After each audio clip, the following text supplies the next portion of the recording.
The weight of my father's leather-bound notebook felt heavier than it should have as I placed it on my sleek mahogany desk. Outside my corner office, the Manhattan skyline glittered like a constellation of ambition. Just 18 months earlier, I'd stood in the rain watching my father's company, my birthright, being handed to my brother on a silver platter. "The business world is no place for a woman," Dad had said the day before he died, his final words to me cutting deeper than any knife. Now, as acting CEO of Reynolds Enterprises, I straightened the photograph of him on my desk, the same one who'd once told me I'd never have what it takes. The board meeting to formalize my position was in an hour. They had no idea I'd been running the company from the shadows all along, saving it from the brink of collapse while my brother took all the credit. Today, everything would change. Before we jump back in, tell us where you're tuning in from, and if this story touches you, make sure you're subscribed, because tomorrow, I've saved something extra special for you. The black dress I wore to my father's funeral felt too tight at the collar, strangling me softly as I stood beside my mother under a dark umbrella. November rain in Boston had always been merciless, cold enough to seep into your bones, persistent enough to wear down stone. Much like my father, Harold Reynolds, whose casket was being lowered into the soggy ground with mechanical precision. A titan of industry, the minister called him, a visionary businessman, a devoted family man. I bit the inside of my cheek to keep from laughing bitterly at that last one. My brother Nathan stood on the other side of our mother, his face a perfect mask of grief, practiced in the mirror, no doubt, alongside his acceptance speech for the board meeting scheduled distastefully soon after the burial. 3 days. My father wasn't even cold in the ground, and already the corporate machine he'd built was moving to install his chosen successor. My phone buzzed in my pocket, a message from Thomas, the company's CFO and my father's oldest friend. "We need to talk. Meet me at Harrington's after this is over." I slipped the phone back into my pocket and caught Nathan watching me, his eyes narrowing slightly. At 35, my brother was the spitting image of our father. Tall, broad-shouldered with the same steely gray eyes and commanding presence. The perfect heir apparent in our father's eyes, despite his business degree gathering dust while he collected failed ventures like baseball cards. I was 32, had an MBA from Wharton, and had spent the last 10 years learning every facet of Reynolds Enterprises, from supply chain logistics to international market expansion. I'd practically lived in the offices, working alongside department heads, identifying inefficiencies, proposing solutions that increased quarterly profits by 22%. None of which seemed to matter to Harold Reynolds. Family and close friends are invited back to the Reynolds residence, the minister announced as the ceremony concluded. People began to disperse, a sea of black umbrellas bobbing toward waiting town cars. I felt a hand on my elbow. Thomas, with his perpetually worried expression, now more pronounced than ever. "Victoria," he said quietly. "Skip the house. Meet me in 30 minutes. I nodded almost imperceptibly. Thomas had been the only executive who'd taken me seriously from the beginning, the only one who'd recognized that my insights and strategies came from deep understanding, not lucky guesses. The drive to Harrington's took me through the financial district where the Reynolds building stood 40 stories high, my father's name emblazoned in understated brushed steel across the lobby entrance. I'd spent more time in that building than in my own apartment, sacrificing weekends, relationships, and sleep to prove my worth. All for a man who'd looked me in the eye the day before a massive stroke took him and said, "Victoria, this company needs strong leadership, not a woman's touch." Harrington's was nearly empty at this hour, the dark wood and leather interior creating an atmosphere of confidential conversations and closed-door deals. Thomas was already seated in a back booth, nursing a scotch, another waiting for me. "He's left everything to Nathan," Thomas said without preamble as I slid into the booth. "The controlling share of the company, the board seat, even the family vacation home in Newport." I took a long sip of scotch, letting the burn distract me from the deeper pain. I'm not surprised. You should be. Thomas pushed a folder across the table. These are the quarterly projections. We're heading for a cliff, Victoria. The expansion into Asian markets that Nathan pushed through against your recommendation? It's hemorrhaging money. The new product line he insisted on? Manufacturing. Issues have delayed launch by 6 months. I scanned the documents, the numbers confirming what I'd suspected. How bad? Without significant course correction, we're looking at layoffs within 8 months. Possible bankruptcy within 18. Thomas leaned forward, lowering his voice. Harold was many things, but he wasn't stupid. He must have seen this coming. I can't understand why he'd leave Nathan in charge knowing the company's position. A bitter laugh escaped me before I could suppress it. Because in my father's worldview, a failing company under male leadership is still preferable to a successful one under female leadership. Thomas didn't argue. He'd witnessed my father's dismissal of my contributions firsthand for years. What's your plan? I arched an eyebrow. My plan? I've just been effectively cut out of my family legacy. I'm not sure I have a plan beyond updating my resume. Bullshit. Thomas had never spoken to me this way. You've been running shadow strategies around your father and brother for years. Every major success we've had in the last 5 years has your fingerprints all over it, even if Harold gave Nathan the credit. The international logistics reorganization that saved us millions? Your plan. The strategic partnership with Nakamura Industries. Your relationship. The innovative product development pipeline that's kept us ahead of competitors. Your initiative. None of which matters now, I reminded him. Nathan has controlling interest. Nathan has no idea how to run this company, Thomas countered. He's going to need help, whether he admits it or not. Understanding dawned slowly. You want me to be the power behind the throne, to keep saving the company while Nathan takes the credit, just like with Dad. Thomas had the grace to look uncomfortable. I want this company to survive. I want the 3,000 people who work for us to keep their jobs. And yes, selfishly, I want the retirement package I've spent 30 years working toward. Nathan may have the title, but he doesn't have the skills. You do. I stood abruptly, gathering my coat. Thank you for the drink, Thomas, and for your candor, but I think I'm done being the Reynolds family's secret weapon. The wake at my family's Beacon Hill mansion was in full swing when I arrived. A gathering of Boston's business elite offering condolences, while subtly angling for advantage with the new head of Reynolds Enterprises. My mother, Elizabeth, stood in the center of the living room, every inch the perfect corporate widow in her tasteful black dress and single strand of pearls. She spotted me and made her way over, her face a careful arrangement of maternal concern. Victoria, darling, where have you been? People have been asking for you. I had some things to take care of, I replied, accepting the glass of wine she pressed into my hand. Well, you're here now, she said, lowering her voice.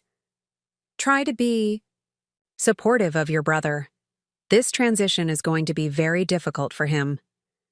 I took a large swallow of wine. Yes, inheriting a multi-million-dollar company and a corner office must be terribly challenging.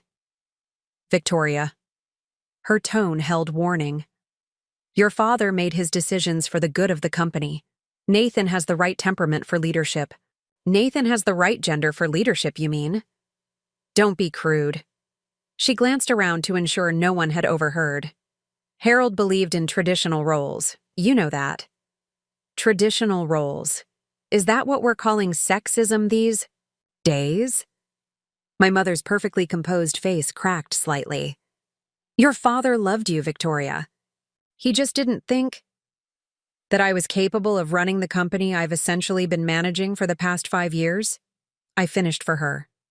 The company that's now in serious financial trouble thanks to Nathan's decisions? Shock registered in her eyes. What are you talking about? The company is thriving. Before I could respond, Nathan appeared at our mother's elbow, his hand possessively on her shoulder. "Victoria, there you are. The Jamesons were asking about you." His smile didn't reach his eyes. "I told them you'd be taking some well-deserved time off after all your hard work. Perhaps that trip to Europe you've always talked about?" The message couldn't have been clearer if he'd spelled it out. There would be no place for me at Reynolds Enterprises under his leadership. "How thoughtful," I replied, matching his false smile. "But I think I'll be staying in Boston. I have some interesting opportunities to explore." Nathan's smile tightened fractionally. "Well, whatever makes you happy, sis, though I was hoping you might help with the transition. Show me some of those complex spreadsheets you're so fond of before you go." So he did recognize he was out of his depth. Interesting.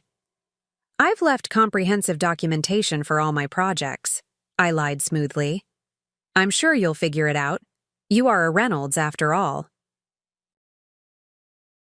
3 days later, I sat in the back row of the Reynolds Enterprises boardroom as my brother was unanimously confirmed as CEO and chairman. I'd debated skipping the meeting entirely, but something in me needed to witness this final insult, to burn it into my memory as fuel for whatever came next. Nathan stood at the head of the table in our father's spot, wearing one of Dad's favorite ties, using his phrases, mimicking his authoritative stance. A carbon copy lacking the original's substance. Preparing and narrating this story took us a lot of time, so if you are enjoying it, subscribe to our channel. It means a lot to us. Now back to the story. Reynolds Enterprises faces a bright future, he assured the board, glossing over the concerning quarterly projections with cherry-picked statistics. "My father built this company on bold decisions and decisive leadership, qualities I intend to honor as we move forward." Several board members glanced my way during the meeting, their expressions ranging from sympathetic to curious. They knew my contributions, even if my father had minimized them. They likely sensed the precarious position the company now faced. But none spoke up. The Reynolds family dynamic had always been clear. Harold made decisions, everyone else fell in line. When the meeting concluded, I slipped out before anyone could offer condescending condolences or awkward acknowledgments of the situation. Outside, the November rain had turned to sleet, matching my mood perfectly. I was halfway to the elevator when Thomas caught up with me. "Victoria, wait." He handed me a flash drive.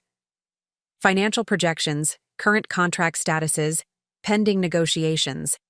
Everything you need to understand the company's position. I stared at the small device. "Why are you giving me this?" "Because I've worked for your father since before you were born, and I've never been as impressed with him as I've been with you these past few years." Thomas glanced over his shoulder toward the boardroom.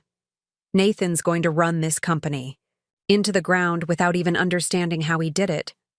When that happens, someone needs to be ready to pick up the pieces."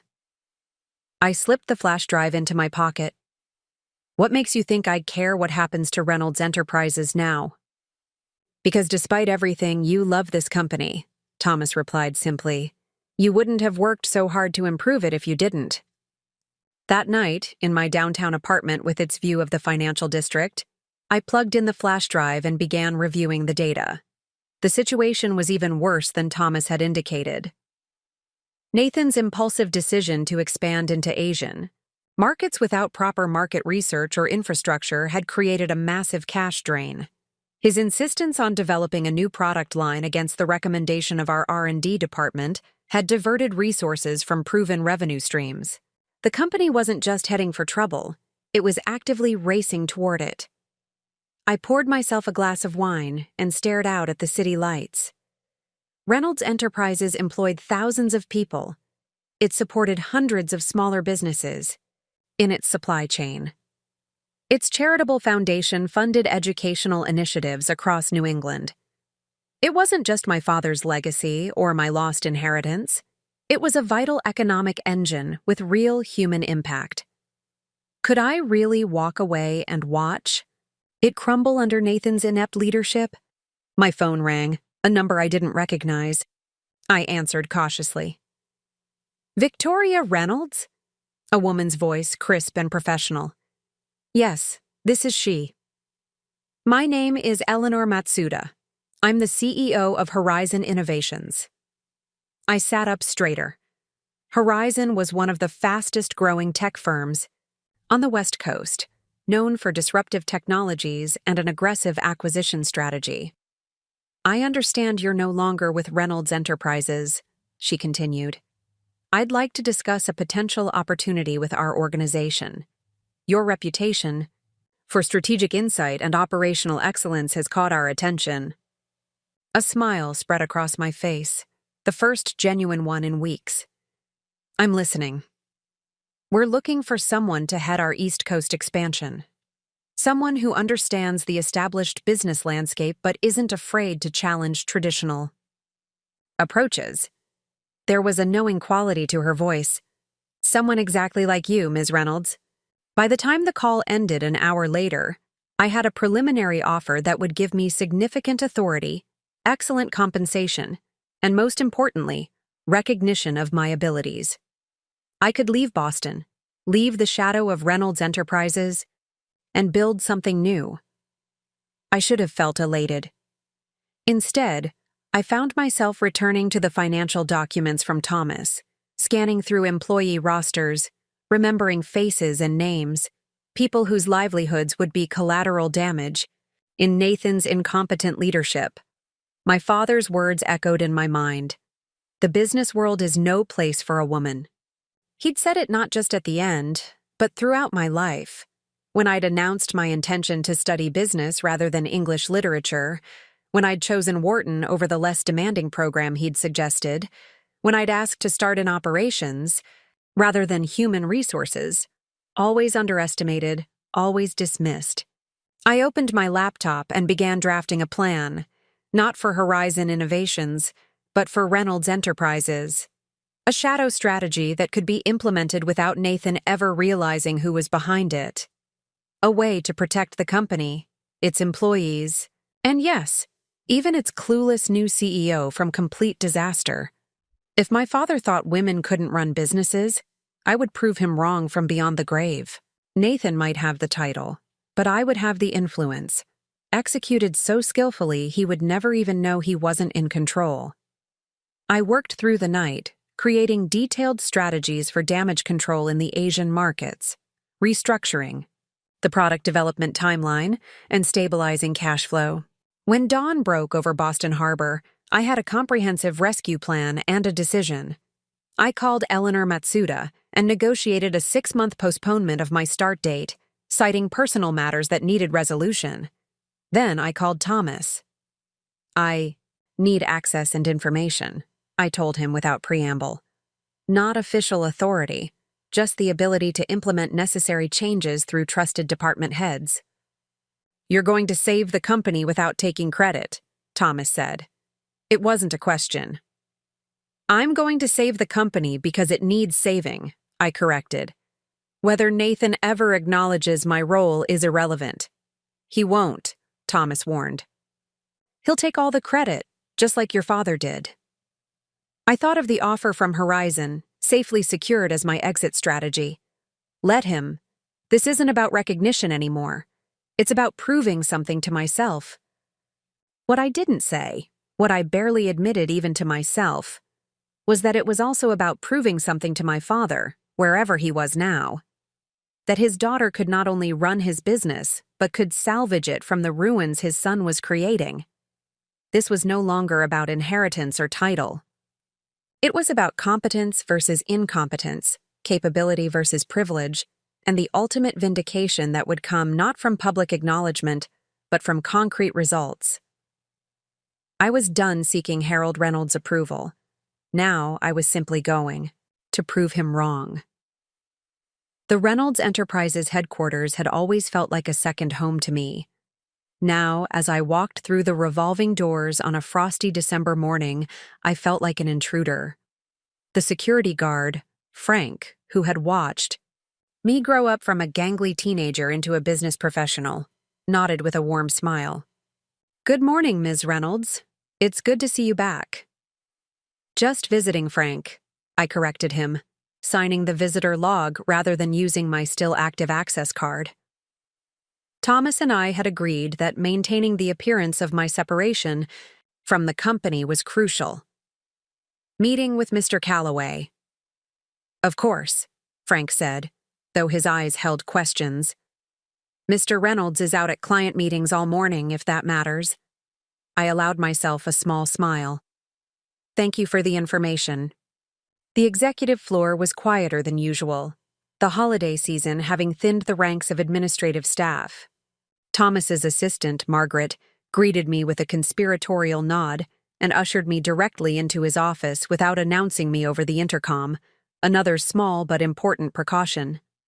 "Victoria," Thomas rose as I entered, gesturing to a seating area away from the glass walls facing the corridor.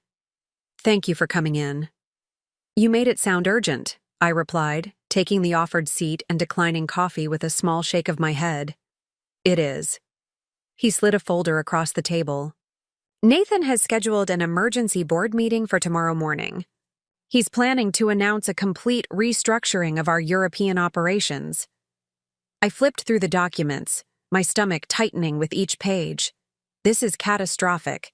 He's planning to close our most profitable distribution center and consolidate operations in our least efficient location. Has he even reviewed the operational metrics? "He says the property values make it a smart financial move," Thomas replied, his tone making it clear what he thought of that reasoning. "Selling the Munich facility would provide a significant one-time cash infusion, which he needs because of the Asian market debacle," I concluded. "He's cannibalizing our most stable revenue stream to cover his mistakes." Classic short-term thinking. I closed the folder with a decisive snap. Who else knows about this? "Just the executive team. The board gets the proposal tomorrow, with an expected vote by the end of the week." I leaned back, mind racing through potential strategies. "We need to halt this without making it obvious we're undermining him. Who's presenting the financial projections at the meeting?" "I am," Thomas confirmed. "Good. I need you to adjust the property valuation models to reflect actual market conditions, rather than Nathan's optimistic estimates. I also want you to extend the revenue projections to show the 5-year impact of losing the Munich operation." Thomas was already taking notes. "I can do that. Next, we need to delay the vote. The board should never make a decision this significant without proper due diligence." "Most of the board members trust the Reynolds name implicitly," Thomas Garr warned. "They won't want to challenge Nathan so early in his tenure." "Then give them a reason that isn't about Nathan," I countered. "Suggest an independent valuation of the European properties. Cite regulatory concerns about the rapid consolidation. Better yet, have Diane raise those points." Diane Littleton was our longest-serving board member, respected for her cautious approach to major changes. "She might be receptive if I share some of these numbers privately," Thomas agreed. "Don't mention my involvement," I reminded him. "As far as anyone knows, I'm exploring new opportunities and have no connection to Reynolds operations." The truth was more complex. For the past 3 weeks, I had been orchestrating a careful campaign of strategic intervention from the shadows. Department heads who had respected my work over the years became unwitting allies, implementing their ideas that originated in midnight emails from me. Middle managers who had never particularly noticed me during my official tenure suddenly found themselves receiving mentor-like guidance from Thomas, guidance shaped by my strategic vision. It was exhausting, thankless work, exactly like the previous years of my career, except now without even the official role or compensation. The irony wasn't lost on me. "There's something else," Thomas said, interrupting my thoughts. "Nathan has been taking meetings with Westbrook Capital." My blood ran cold. Westbrook was a private equity firm known for acquiring companies, stripping their assets, and dissolving what remained. "Please tell me you're joking." I wish I were. I don't know the details, but they've had 3 meetings in the past 2 weeks. He wouldn't sell the company, I said, though uncertainty crept into my voice. It's the Reynolds legacy, our father's life work. Your father left everything to Nathan without restrictions, Thomas reminded me gently. If Westbrook offers enough money, especially with our current financial struggles. I stood abruptly, moving to the window that overlooked the Boston skyline. The Reynolds building had been part of that skyline for 4 decades, a testament to my father's vision and determination. The idea that it might be dismantled for parts by corporate raiders was physically painful. I need access to those Westbrook meetings, I said finally. Notes, proposals, anything you can get. I'll try, Thomas promised. But Nathan's been increasingly secretive, even with the executive team. He's brought in some consultant from his business school days who seems to have his ear exclusively. Carlton Reed, I supplied. I've done some research on him. Failed. Venture capitalist turned corporate guru. Specializes in helping heirs modernize family businesses, which typically means selling off assets for quick profits. Thomas looked impressed. You've been thorough. Know your opposition, I quoted, a phrase my father had used countless times, usually while teaching Nathan about business strategy over scotch in his study.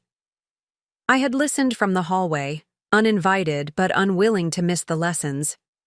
As I prepared to leave, Thomas placed a hand on my arm. Victoria, are you sure about this approach? Working behind the scenes, letting Nathan take credit if we succeed? I gave him a tired smile. What's the alternative? Watch Reynolds Enterprises collapse under his leadership? Let 3,000 people lose their jobs? You could confront him directly. Challenge his decisions openly. On what authority? He's the controlling shareholder and CEO. The board supports him because of his last name. Direct confrontation would only push him to make even more drastic moves to prove his authority. Thomas's expression was troubled. It's not right. The company needs your leadership, not your brother's. The company needs to survive, I corrected him. My ego doesn't factor into that equation. But as I left the building, nodding goodbye, to Frank at the security desk, I wondered if that was entirely true. Was I really doing this solely for the good of the company? Or was there a part of me that relished the thought of saving my father's legacy, despite his dismissal of my abilities? Of being the invisible hand guiding Reynolds Enterprises back to stability, while the chosen son floundered in the spotlight? Perhaps my motivations weren't as pure as I claimed. But they were strong enough to keep me working 18-hour days, strategizing from my apartment-turned-command center, analyzing reports smuggled out by Thomas, and drafting policies that would be presented as Nathan's ideas. Or 2 days later, I sat in a corner booth at the Harbor Cafe, nursing a cup of coffee while watching the Reynolds building across the street. The board meeting had concluded 30 minutes earlier, and I was waiting for Thomas's report. My phone buzzed with an incoming text. Vote postponed. Independent valuation approved. N. Furious. I suppressed a smile. The first hurdle cleared, not a victory, but a necessary delay to prevent catastrophic action. My phone buzzed again. Meeting at usual place, 7 p.m., important developments.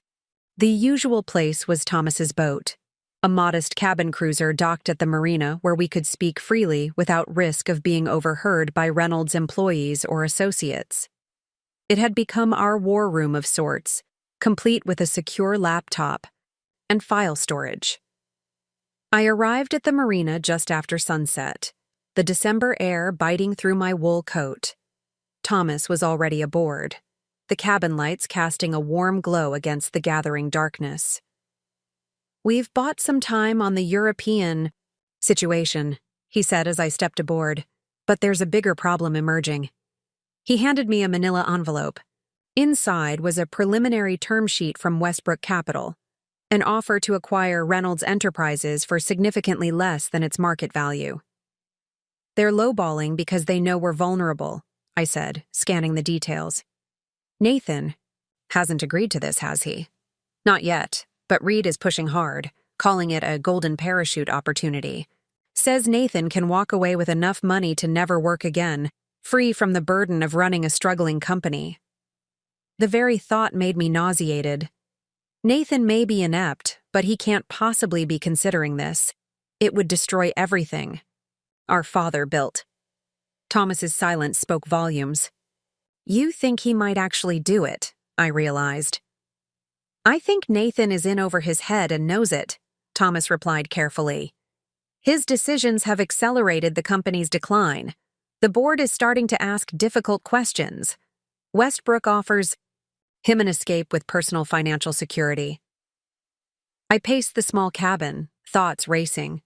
We need to stabilize the company quickly, show enough improvement that selling looks unnecessary.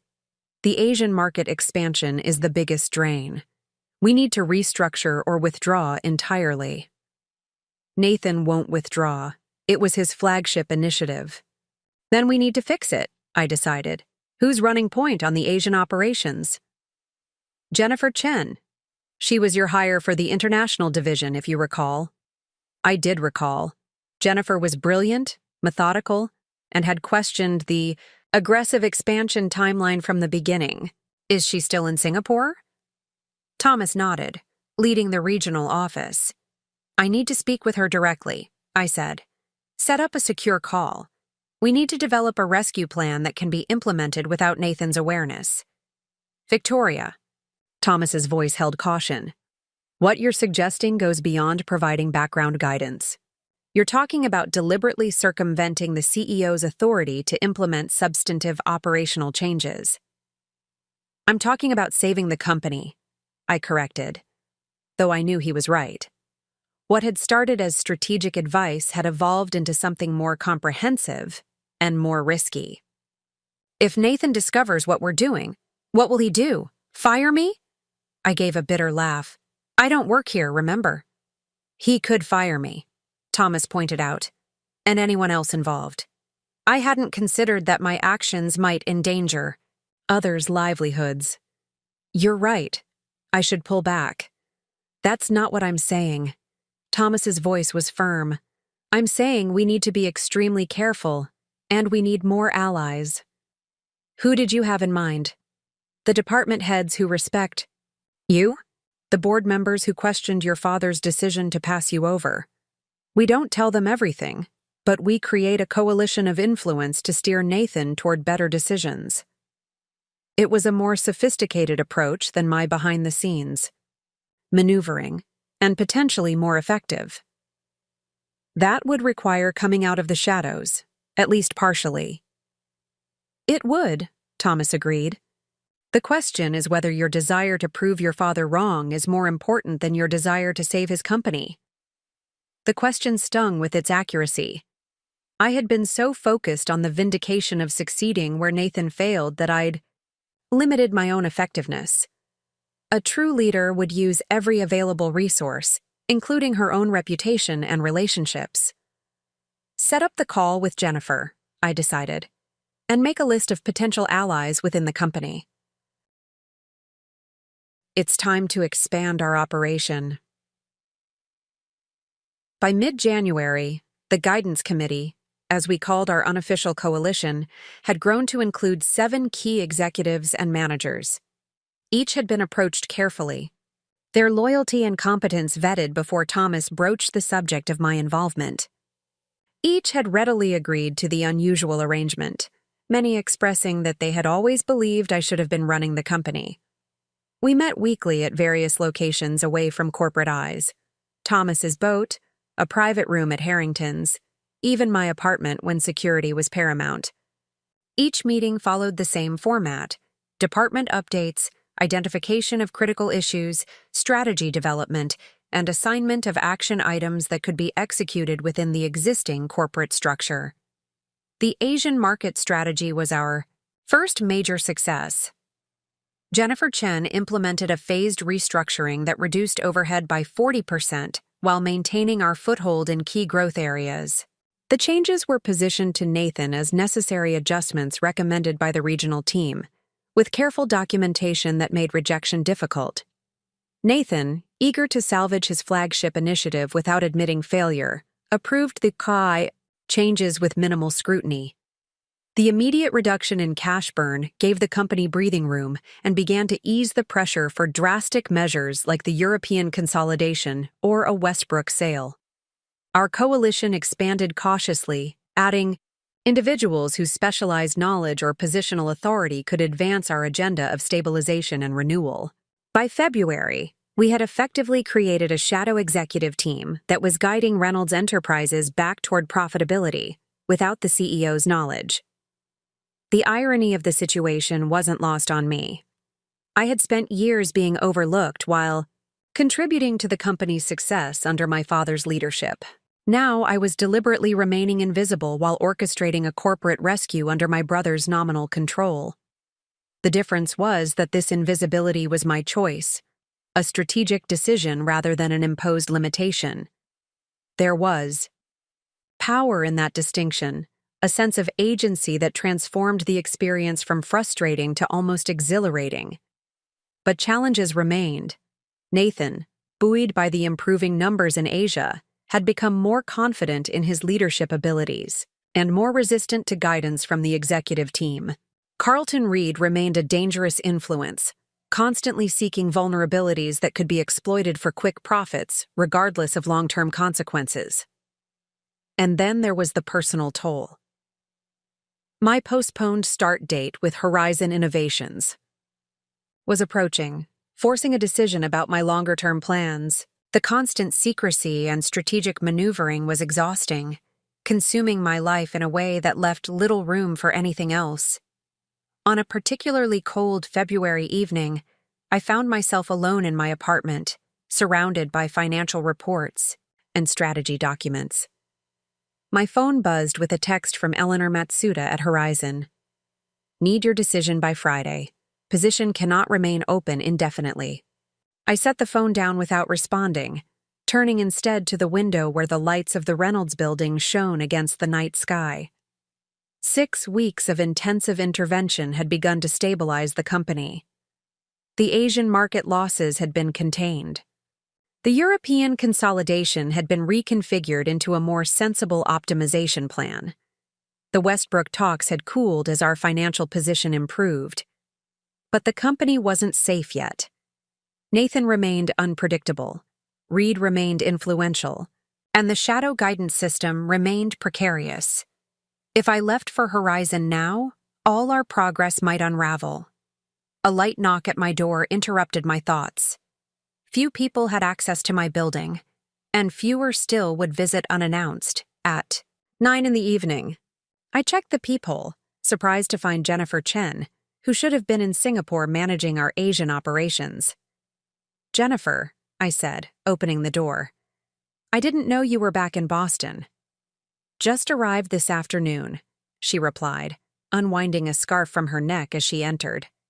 There's a situation that couldn't be handled remotely. What's happened?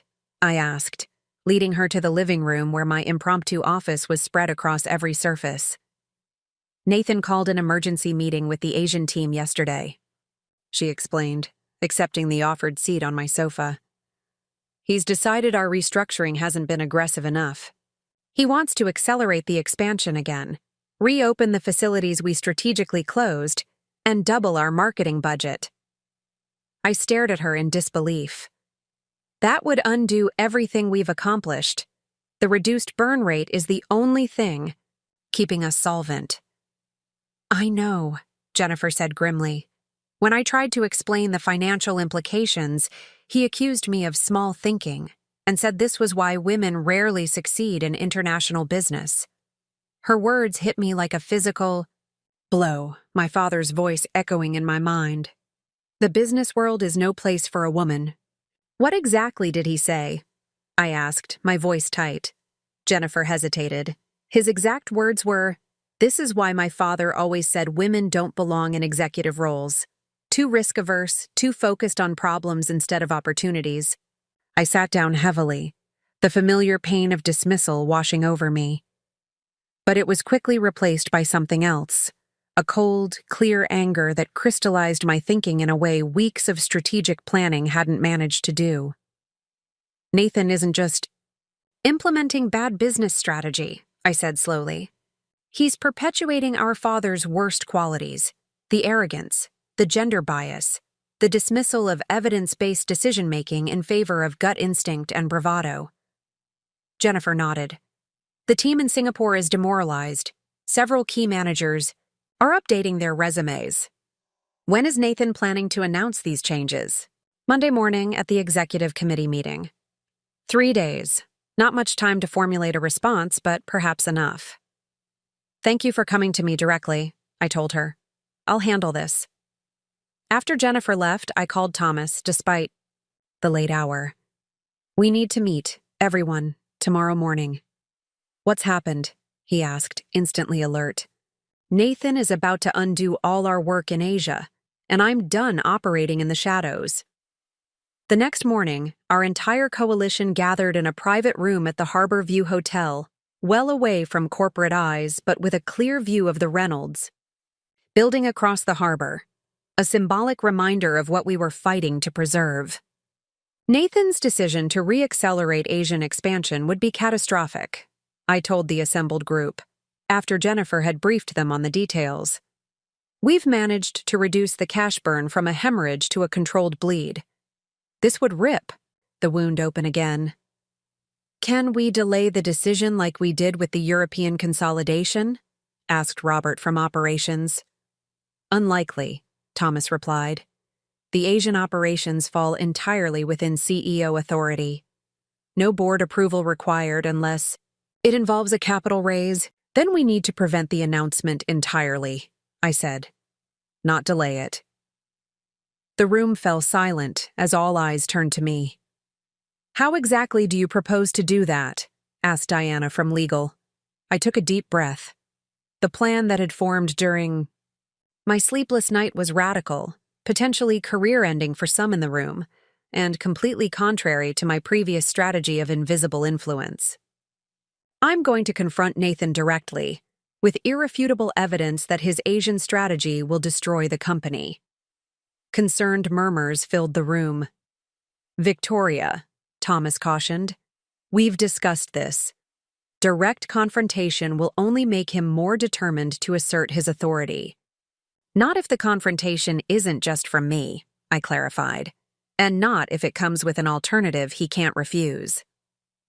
I outlined my plan, a coordinated intervention involving key executives, hard financial data, and most importantly, a face-saving solution that would allow Nathan to appear in control while actually relinquishing authority over the most critical areas of operation. This is risky, Jennifer warned. If it backfires, several of us could lose our positions. I know, I acknowledged. Which is why I'm not asking anyone to participate who isn't willing to take that risk. This is my battle more than anyone's. I'll understand completely if you choose to step back. To my surprise and deep gratitude, not a single person left the room. Tell us what you need from each of us, Diana said simply. For the next 6 hours, we developed the most important strategy of my career. Not a shadow plan implemented by stealth, but a direct challenge to the leadership structure that had dismissed me despite years of proven competence. By the time we adjourned, each person had clear assignments to complete before our Monday morning showdown. As they filed out, Thomas remained behind, his expression troubled. You've chosen the nuclear option, he observed. There's no going back after this. I know, I replied, gathering my notes. But continuing as we have been isn't sustainable. Nathan needs to be confronted with reality, even if it's painful. And if he refuses to see reason? If he fires everyone involved? I met his gaze steadily. Then Reynolds Enterprises isn't worth saving in its current form. And we'll all be better off recognizing that now, rather than after months more of exhausting shadow management. Thomas studied me for a long moment. You've changed, Victoria. 2 months ago, You were focused on proving your father wrong without anyone knowing. Now you're ready to challenge the entire power structure he created, openly and directly. I considered his observation. I think I finally realized something important, Thomas. This isn't about my father anymore. It's not even about Nathan. It's about 3,000 employees whose livelihoods depend on competent leadership. It's about a company with the potential to thrive if freed from outdated prejudices and ego-driven decision-making. He nodded slowly. Your father would hate what you're about to do. For the first time in weeks, I smiled genuinely. Yes, he absolutely would. And that's how I know it's the right decision. The executive conference room fell silent after Nathan's departure, the tension in the air slowly dissipating like morning, fog burned away by sunrise. I remained seated at the boardroom table, the weight of what had just transpired settling around me. In the span of 3 hours, I had transformed from a shadow operator to the acknowledged challenger of Reynolds Enterprises. Leadership structure. There was no retreating to the background now. Thomas was the first to break the silence. That went exactly as expected, he said, gathering his notes with methodical precision. Nathan will seek board support, find it lacking, and be forced to negotiate terms. Don't underestimate him, I cautioned, rising from my chair. He may have fewer allies than my father did, but he still controls the majority shareholding. If he decides to dig in his heels and reject our proposal entirely, the board can't force his compliance. He won't, Jennifer said with surprising confidence. Nathan cares about 2 things, status and comfort. Fighting this would threaten both. The board would question his judgment, and he'd lose the executive team he needs to maintain even the appearance of competent leadership. Her assessment was remarkably insightful and aligned with my own reading of my brother's character. Nathan had always taken the path of least resistance throughout his life, relying on charm and social connections rather than substantive work. When faced with genuine challenge, he typically sought the compromise that preserved his image while requiring minimal effort. We should prepare for the board's involvement regardless, I decided. Diana, can you assemble a legal briefing on the board's fiduciary responsibility in a situation like this? They need to understand that approving our leadership restructuring isn't just an option, it's their obligation given the company's financial vulnerability. Diana nodded, already making notes. I'll have it ready within the hour. What's your next move? Thomas asked as the rest of the coalition members filed out, each with specific assignments to strengthen our position. I considered the question carefully. The confrontation had been necessary but insufficient. Nathan needed time to process the reality of his situation, but too much time would allow Reed to regroup and potentially develop countermeasures. I'm going to see my mother, I said, the decision crystallizing as I spoke it. Thomas raised an eyebrow. Elizabeth? Why? Because Nathan will call her the moment he leaves the building, I explained. And whatever she says to him will influence how he approaches the board. I need to make sure she understands what's actually happening before he presents his version of events. My mother had never openly contradicted my father's dismissal of my capabilities, maintaining the perfect corporate wife persona that had defined her for 40 years.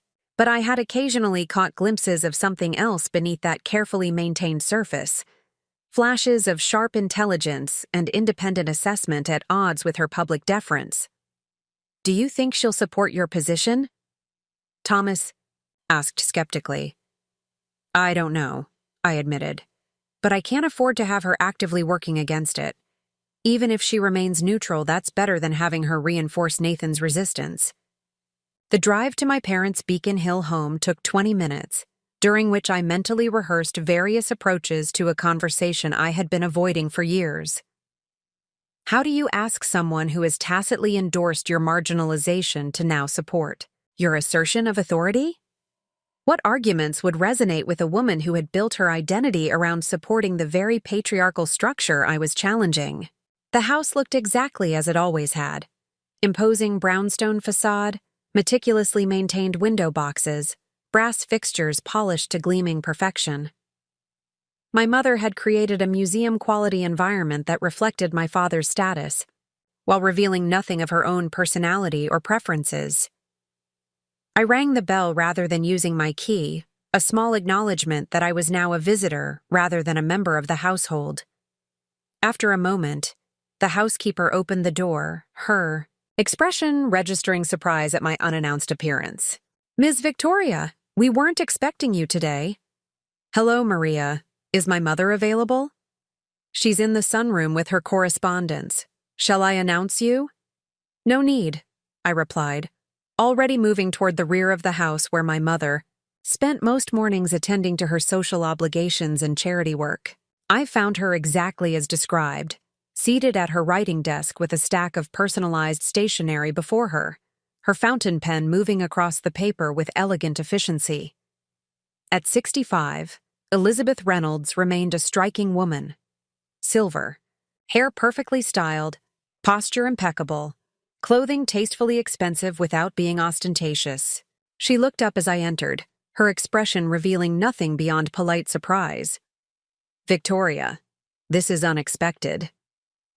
"I apologize for not calling ahead," I said, taking a seat in the armchair across from her desk without waiting for an invitation. "But I needed to speak with you before Nathan does." My mother set down her pen with deliberate care. "About the company situation, I presume?" Her phrasing caught me off guard. "Not your confrontation or this unpleasantness, but the company situation," neutral language that neither condemned nor endorsed my actions. "Yes," I confirmed. "Things have come to a head at Reynolds Enterprises. The board will be involved by this afternoon." "I see." She folded her hands on the desk, studying me with an appraising gaze I rarely saw directed at anyone but catering staff or florists who had failed to meet her exacting standards. "And you're here to ensure I understand your perspective before Nathan presents his version." Her immediate grasp of my purpose was another reminder that Elizabeth Reynolds was far more perceptive than she typically revealed in family settings. "Essentially, yes." "Then I suggest you tell me exactly what has transpired," she said, gesturing for me to proceed, "without embellishment or justification, just the facts as they stand." For the next 15 minutes, I presented a concise account of the situation at Reynolds Enterprises. The financial vulnerability created by Nathan's decisions, the shadow intervention our coalition had implemented, the confrontation that morning, and the leadership restructuring we had proposed. Throughout, my mother listened without interruption, her expression revealing nothing of her thoughts or reactions. When I finished, she remained silent for a long moment, her gaze now directed at the garden beyond the sunroom windows. Finally, she turned back to me. "Your father would be furious." The observation was delivered without emotional inflection, neither approval nor condemnation, simply an acknowledgement of reality. "Yes," I agreed, "he would." He believed with absolute conviction that women lacked the necessary qualities for business leadership, she continued, her tone still neutral. Not intelligence or education, but something he considered more fundamental, a capacity for ruthlessness, for placing strategic objectives above personal relationships. This was more than my mother had ever previously revealed about my father's perspective. I remained silent, sensing she had more to say. "He was wrong, of course," she added, her voice taking on a different quality, cooler, more precise. "Not about the requirement for ruthlessness, but about its gendered distribution. Some of the most ruthless individuals I've encountered have been women, though they typically express it differently than men like your father." The assessment startled me. Not just the content, which contradicted 40 years of apparent agreement with my father's views, but the analytical clarity with which she delivered it. "Are you saying you disagree with Dad's decision to exclude me from company leadership?" I asked, wanting explicit confirmation of what she seemed to be suggesting. My mother's smile held a complexity I had rarely seen, part amusement, part resignation. Victoria, your father and I had an arrangement that served us both. He built his business empire. I managed our social position and family image.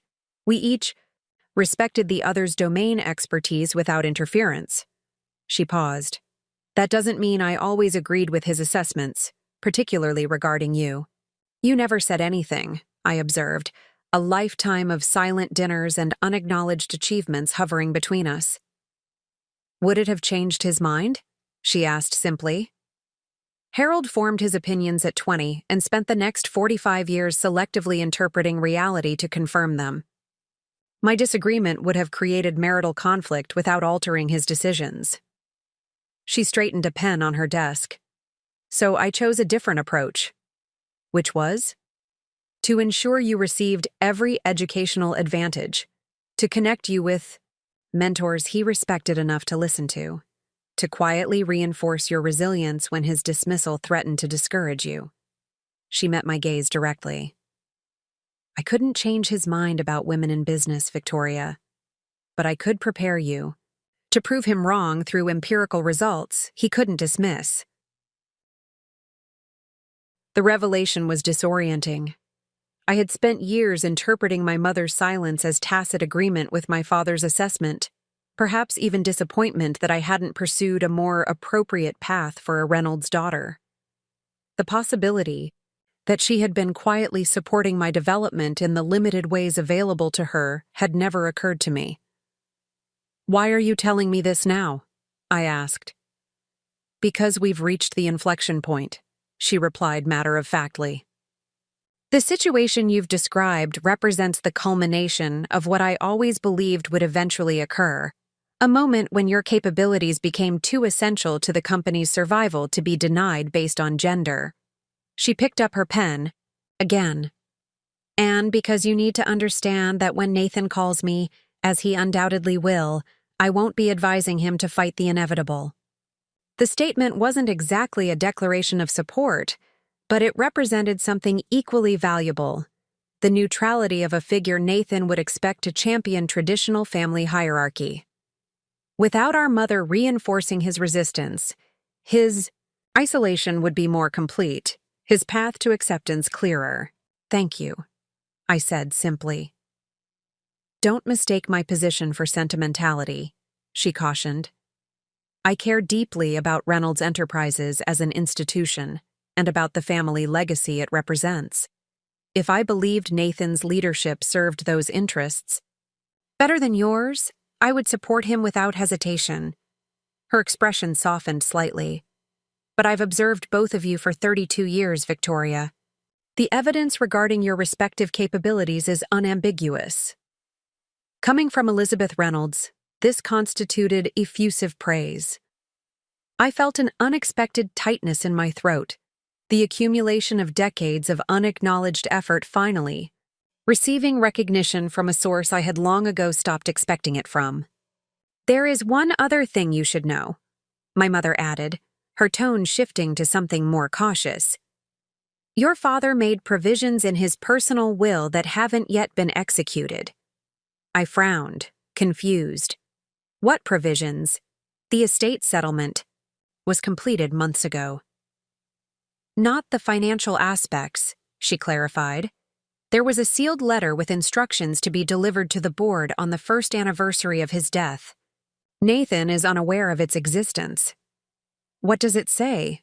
I asked, though I already suspected the answer. I don't know the exact contents, she replied. But shortly before he died, your father mentioned that he had left contingency guidance for the board regarding company leadership if certain circumstances arose. She met my gaze steadily. Given his deteriorating health and Nathan's lack of experience, I believe he may have outlined conditions under which leadership should be reconsidered. The implications were significant. If my father had, in his final days, harbored doubts about Nathan's capacity to lead Reynolds Enterprises effectively, his posthumous instructions could provide the board with additional justification for approving our proposed restructuring. When will this letter be delivered? I asked. The anniversary is 3 weeks from now, my mother said. Though in light of current developments, the executor might determine that immediate delivery better serves your father's intent. Who is the executor?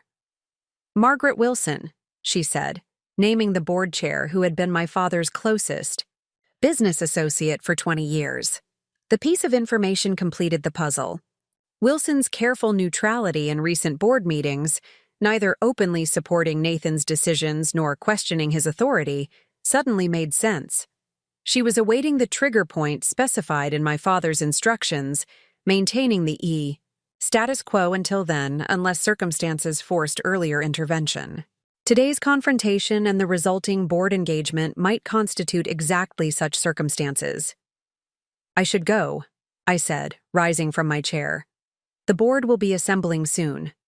My mother nodded, returning to her correspondence with the same composed efficiency she brought to all tasks. Victoria, she said as I reached the door, not looking up from her writing. Whatever the outcome today, remember that sustainable change requires both decisive action and strategic patience. Your father built Reynolds Enterprises to last beyond any individual leadership tenure, including his own. The observation was quintessentially Elizabeth Reynolds, practical wisdom delivered without emotional embellishment, yet containing subtle encouragement beneath the surface practicality. For the first time, I wondered how much of the company's success had actually stemmed from her influence, channeled through my father while remaining invisible to outside observers. I'll remember, I assured her, closing the door quietly behind me. The drive back to Reynolds headquarters provided necessary time to integrate this new understanding of my mother and her perspective on the family business dynamics. I had always viewed her as a passive participant in my father's dismissal of my capabilities, a silent endorser of traditional gender roles in business leadership. The reality was apparently more complex, a woman who recognized the limitations of her direct influence and chose instead to work within those constraints to support my development in ways that wouldn't trigger my father's resistance. It was neither the wholehearted support I might have wished for, nor the complete abandonment I had sometimes perceived. Like many aspects of family relationships, the truth existed in the nuanced territory between simple narratives. As I pulled into the executive parking garage, my phone buzzed with a text from Thomas. Board emergency session scheduled for 3 p.m. N has requested formal review of your proposal and his alternative. I checked the time. Just past noon. 3 hours to prepare for the decisive confrontation that would determine not just my professional future, but the trajectory of Reynolds Enterprises itself. Where are we on the legal briefing? I texted back. Diana completed it. Solid case for board's fiduciary obligation to approve restructuring given financial vulnerability. And Nathan's alternative proposal? Just received preliminary details. He's suggesting bringing in Blake Harrington from Westbrook as COO instead of you. Same structural change, different personnel. The response was exactly what I had anticipated. Nathan had recognized that he couldn't simply reject the need for operational leadership changes. The financial evidence was too compelling. Instead, he was attempting to maintain control by bringing in an outsider who would be loyal to him rather than to Reynolds Enterprises' long-term interests. Gather the coalition, I instructed. Conference room B, 1 hour. We need to prepare for every possible board scenario. I spent the next 45 minutes reviewing financial projections, operational metrics, and the detailed implementation plans we had developed for the restructuring. The case for change was overwhelming when presented objectively, measurable. Improvements in cash position and operational efficiency resulting from our shadow intervention, clear risks associated with returning to the previous structure. But boards don't make decisions based solely on objective data. Interpersonal dynamics, loyalty considerations, and institutional politics inevitably influence outcomes, particularly in family-controlled companies like Reynolds. The coalition assembled precisely on schedule, each member bringing specific expertise and perspective to our preparation session.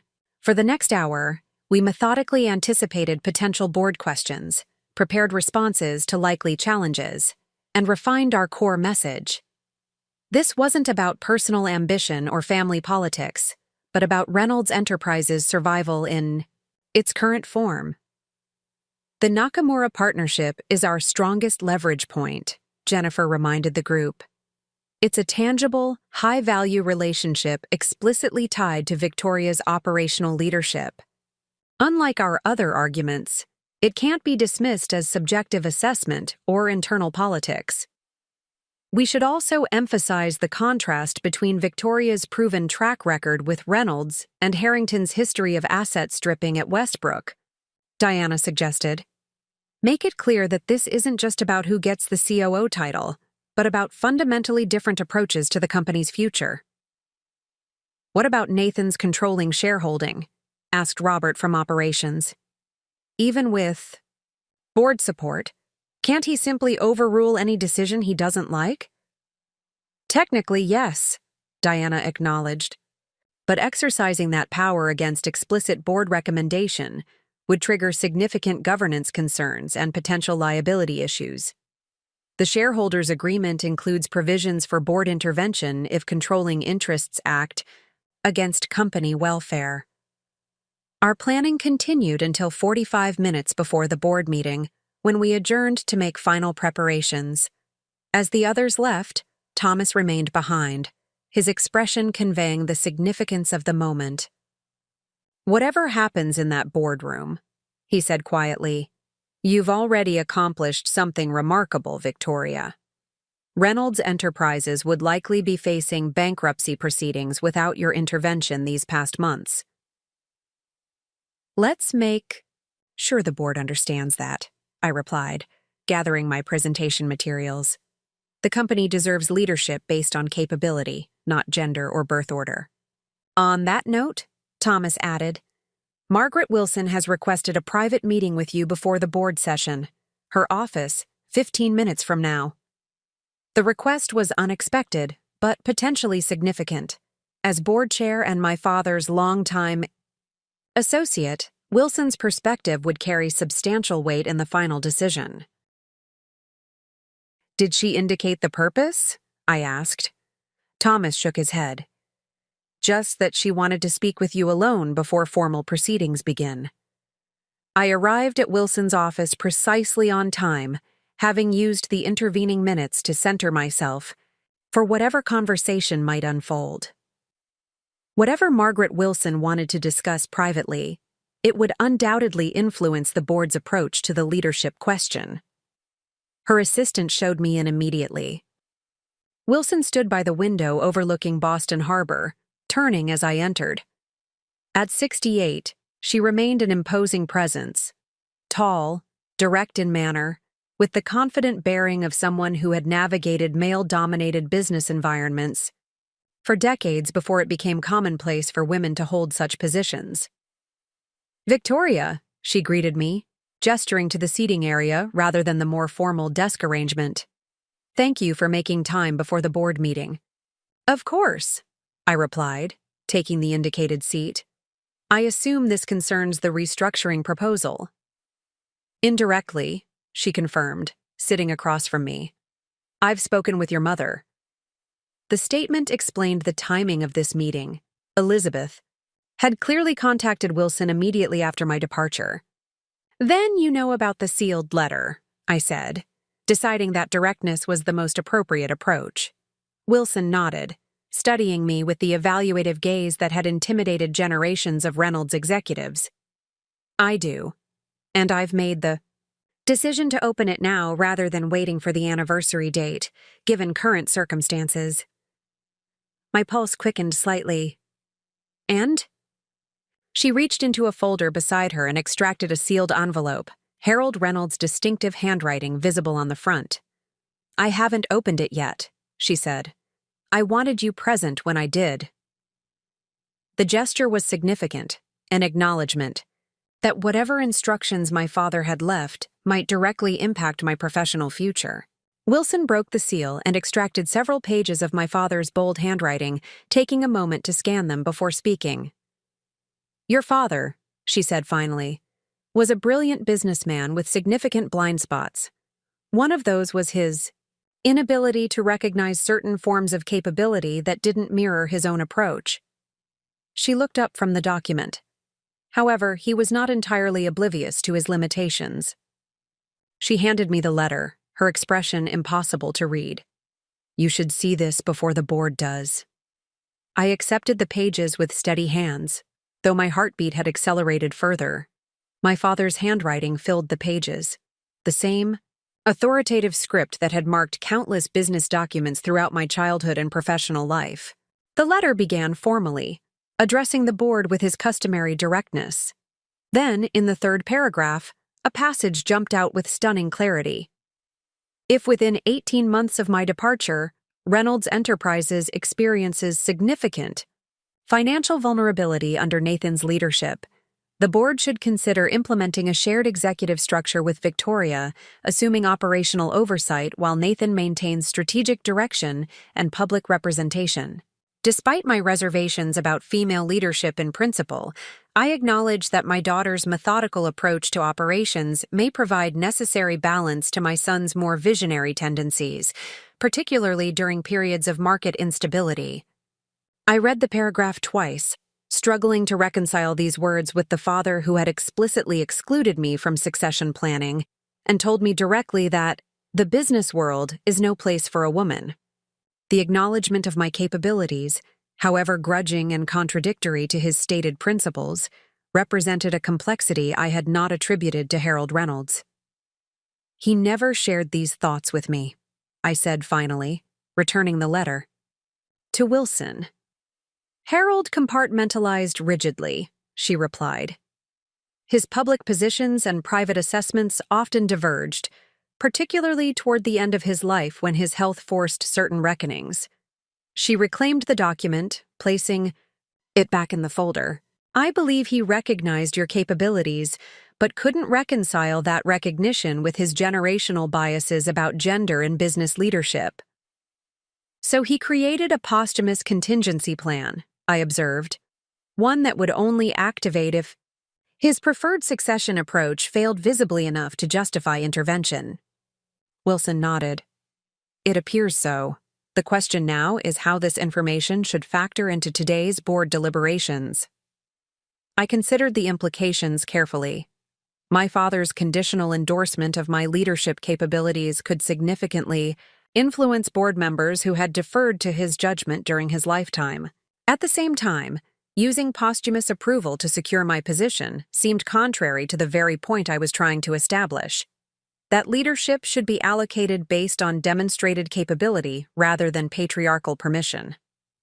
"I think the board should hear the complete case for restructuring based on current performance data and future risk assessment," I said finally. "If that case proves insufficient, then my father's contingency instructions become relevant as additional context. But our primary argument should stand on its own merits." Wilson studied me with newfound interest. "You would rather win based on your demonstrated results than on your father's belated permission?" "Yes," I confirmed without hesitation. "Because the fundamental issue isn't whether Harold Reynolds eventually acknowledged my capabilities. It's whether Reynolds Enterprises will be led based on performance and potential rather than gender and birth order." She nodded slowly, a hint of something like respect appearing in her expression. "Very well. We'll proceed with the structured review as planned, holding this information in reserve." As we rose to leave for the board meeting, Wilson added a final observation. "Your father built this company on unflinching pragmatism, Victoria. When evidence contradicted his preferences, he eventually adjusted course, however reluctantly. It appears that pattern extended to his assessment of your leadership capabilities." The comment provided an unexpected perspective on my father's sealed instructions. Not a dramatic change of heart regarding women in business, but the grudging pragmatism of a businessman who recognized capability even when it contradicted his preconceptions. As we walked toward the boardroom where the future of Reynolds Enterprises would be decided, I felt a curious sense of liberation. I no longer needed Harold Reynolds' approval, posthumous or otherwise.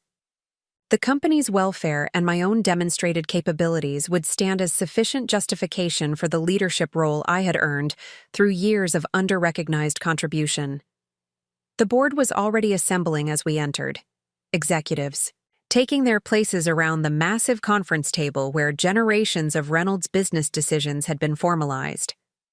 Nathan sat at the head position, our father's traditional seat, his expression composed but tension visible in his posture. Reed was conspicuously absent, suggesting a strategic decision to distance the proposal from outside influence. Margaret Wilson called the meeting to order precisely at 3:00 p.m., her tone establishing the gravity of the proceedings. Board members, we are convened to evaluate two competing proposals regarding Reynolds Enterprises' executive leadership structure. The circumstances necessitating this review have been outlined in the materials distributed earlier today. She gestured first to Nathan. Mr. Reynolds will present his proposal, followed by Ms. Reynolds. After both presentations, the board will question each candidate before deliberating on the appropriate course of action. Nathan rose, straightening his tie in a gesture unconsciously, mimicking our father's mannerism before important presentations. For the next 20 minutes, he outlined his alternative to our coalition's proposal, maintaining his CEO position with full authority while bringing in Blake Harrington as COO, to optimize operational efficiency and accelerate strategic implementation. The presentation was polished, clearly coached by Reed despite his physical absence, focusing on continuity of leadership and respect for Harold Reynolds's explicit succession wishes. Throughout, Nathan emphasized his commitment to the company's heritage while acknowledging the need for enhanced operational discipline during this transitional period. When my turn came, I approached the presentation with methodical precision, focusing first on the objective reality of Reynolds Enterprises' current position, the vulnerability created by Nathan's early decisions, the measurable improvements resulting from our coalition's interventions, and the clear data supporting our proposed restructuring. This isn't about titles or authority for their own sake, I emphasized, meeting each board member's gaze. It's about aligning leadership responsibilities with demonstrated capabilities for the benefit of Reynolds Enterprises as a whole. The structure we're proposing leverages Nathan's relationship-building strengths and public leadership abilities while providing the operational oversight necessary for sustainable performance. I concluded with the Nakamura Partnership, concrete evidence that external stakeholders valued my leadership specifically, creating a business necessity for my operational authority beyond internal preferences or family politics. When both presentations concluded, the questioning began. Pointed, substantive inquiries challenging each proposal's assumptions and implementation feasibility. The board's engagement reflected the seriousness with which they viewed this decision, recognizing its fundamental importance to the company's future trajectory. Throughout the examination, I maintained composed, data-driven responses, neither defensive nor accusatory, in addressing the limitations of Nathan's approach. This wasn't about personal vindication, but about organizational necessity, a distinction that seemed to register with the increasingly focused board members. After nearly 2 hours of rigorous discussion, Margaret Wilson called for concluding statements before the board's deliberation. Nathan spoke first, emphasizing his legal authority as controlling shareholder and his commitment to honoring our father's legacy through principled leadership. When my turn came, I spoke not from prepared notes, but from the conviction that had driven me throughout this process. Board members, the choice before you isn't simply between two management structures or between two siblings with different perspectives. It's between two futures for Reynolds Enterprises. One where leadership is allocated based on demonstrated capability and measurable results, and another where tradition and title take precedence over organizational effectiveness. Reynolds Enterprises was built on adaptive pragmatism, the willingness to adjust approach when circumstances required, regardless of personal preference or established convention. Today calls for exactly that pragmatism, that commitment to organizational welfare, above individual authority? I ask for your support not because I'm entitled to leadership by birth or gender, but because the evidence demonstrates that the proposed restructuring offers Reynolds Enterprises its best path toward sustainable success. 3,000 employees, hundreds of partners, and decades of institutional achievement depend on making this decision based on performance rather than preconception. As Wilson dismissed us for the board's private deliberation, I felt the same clarity I had experienced in my mother's sunroom earlier that day. Whatever the outcome, I had finally spoken my truth directly and publicly, without compromise or misdirection. Reynolds Enterprises would either adapt to more balanced, capability-based leadership, or it would continue along its current vulnerable trajectory.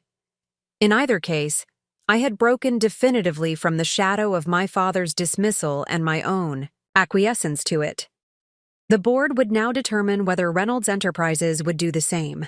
The morning after the board's decision, I arrived at Reynolds Enterprises headquarters at 6 a.m., well before the official announcement would be distributed to employees.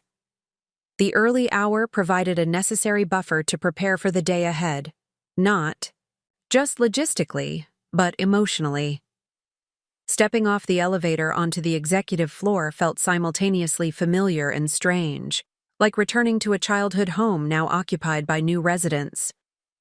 My father's, now Nathan's, corner office dominated the eastern end of the floor, its glass walls offering commanding views of Boston Harbor.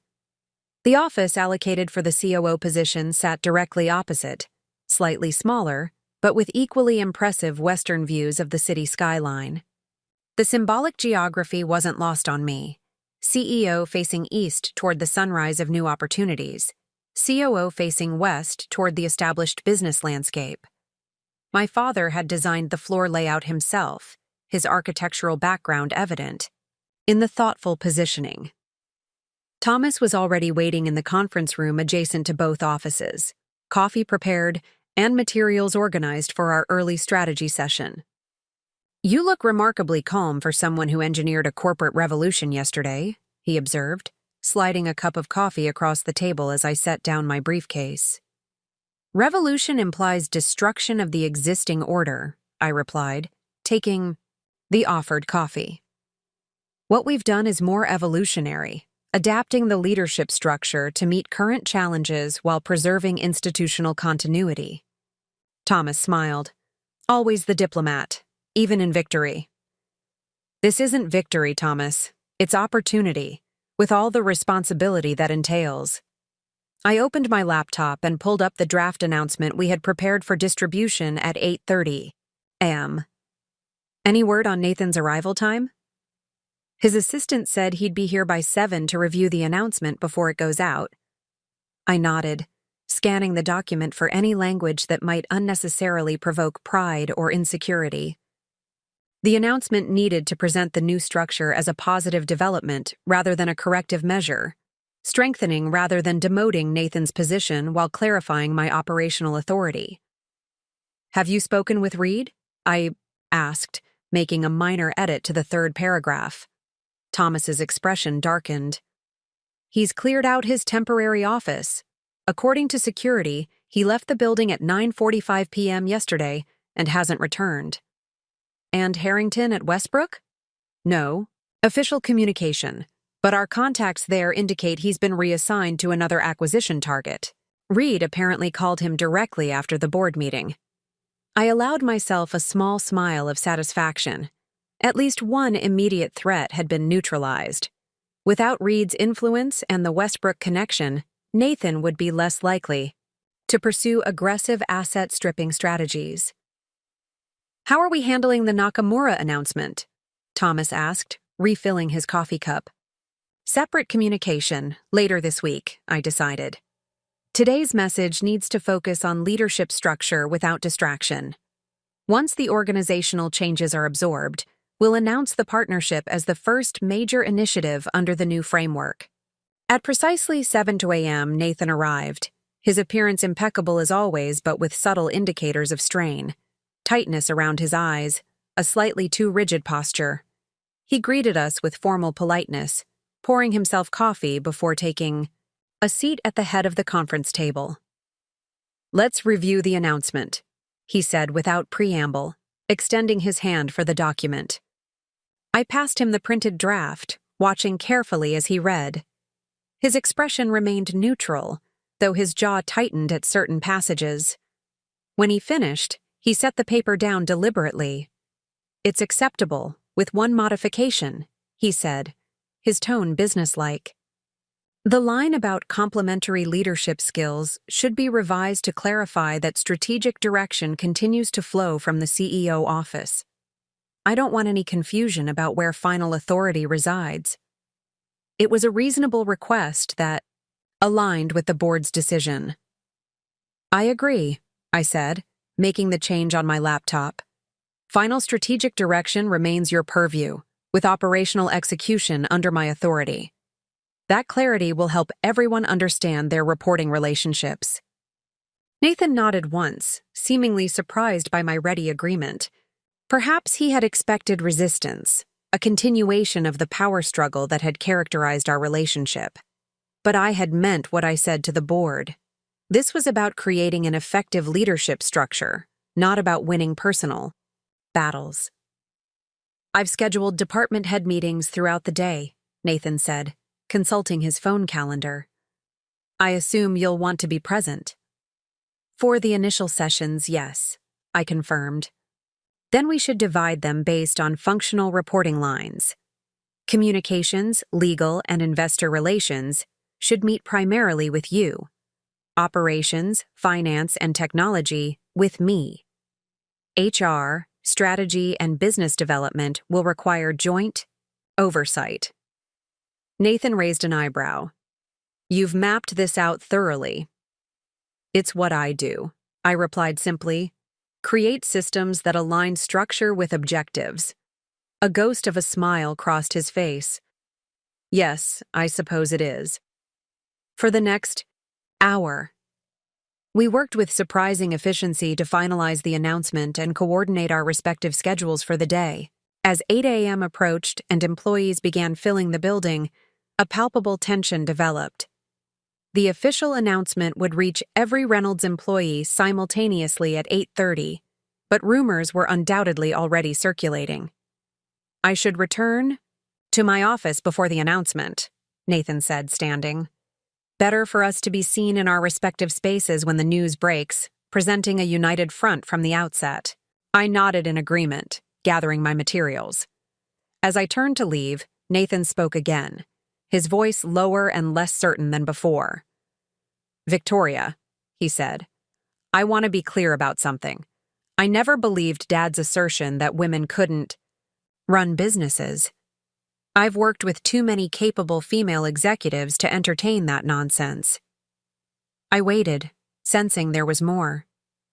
But I did believe him when he said the company needed my leadership specifically, not because of gender, but because of approach. He convinced me that your methodical, detail-oriented style would stifle the innovation and risk-taking that built Reynolds Enterprises. Nathan shook his head slightly. "I see now that he created a false dichotomy, positioning us as incompatible opposites rather than complementary partners." The admission was unexpected, not just the content but the self-awareness it revealed. "Why are you telling me this?" I asked. "Because if this new structure is going to work, we need honest communication.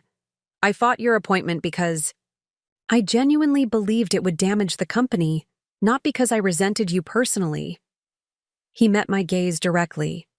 "I was wrong about that assessment, and I'm acknowledging it now so we can move forward without that misunderstanding between us."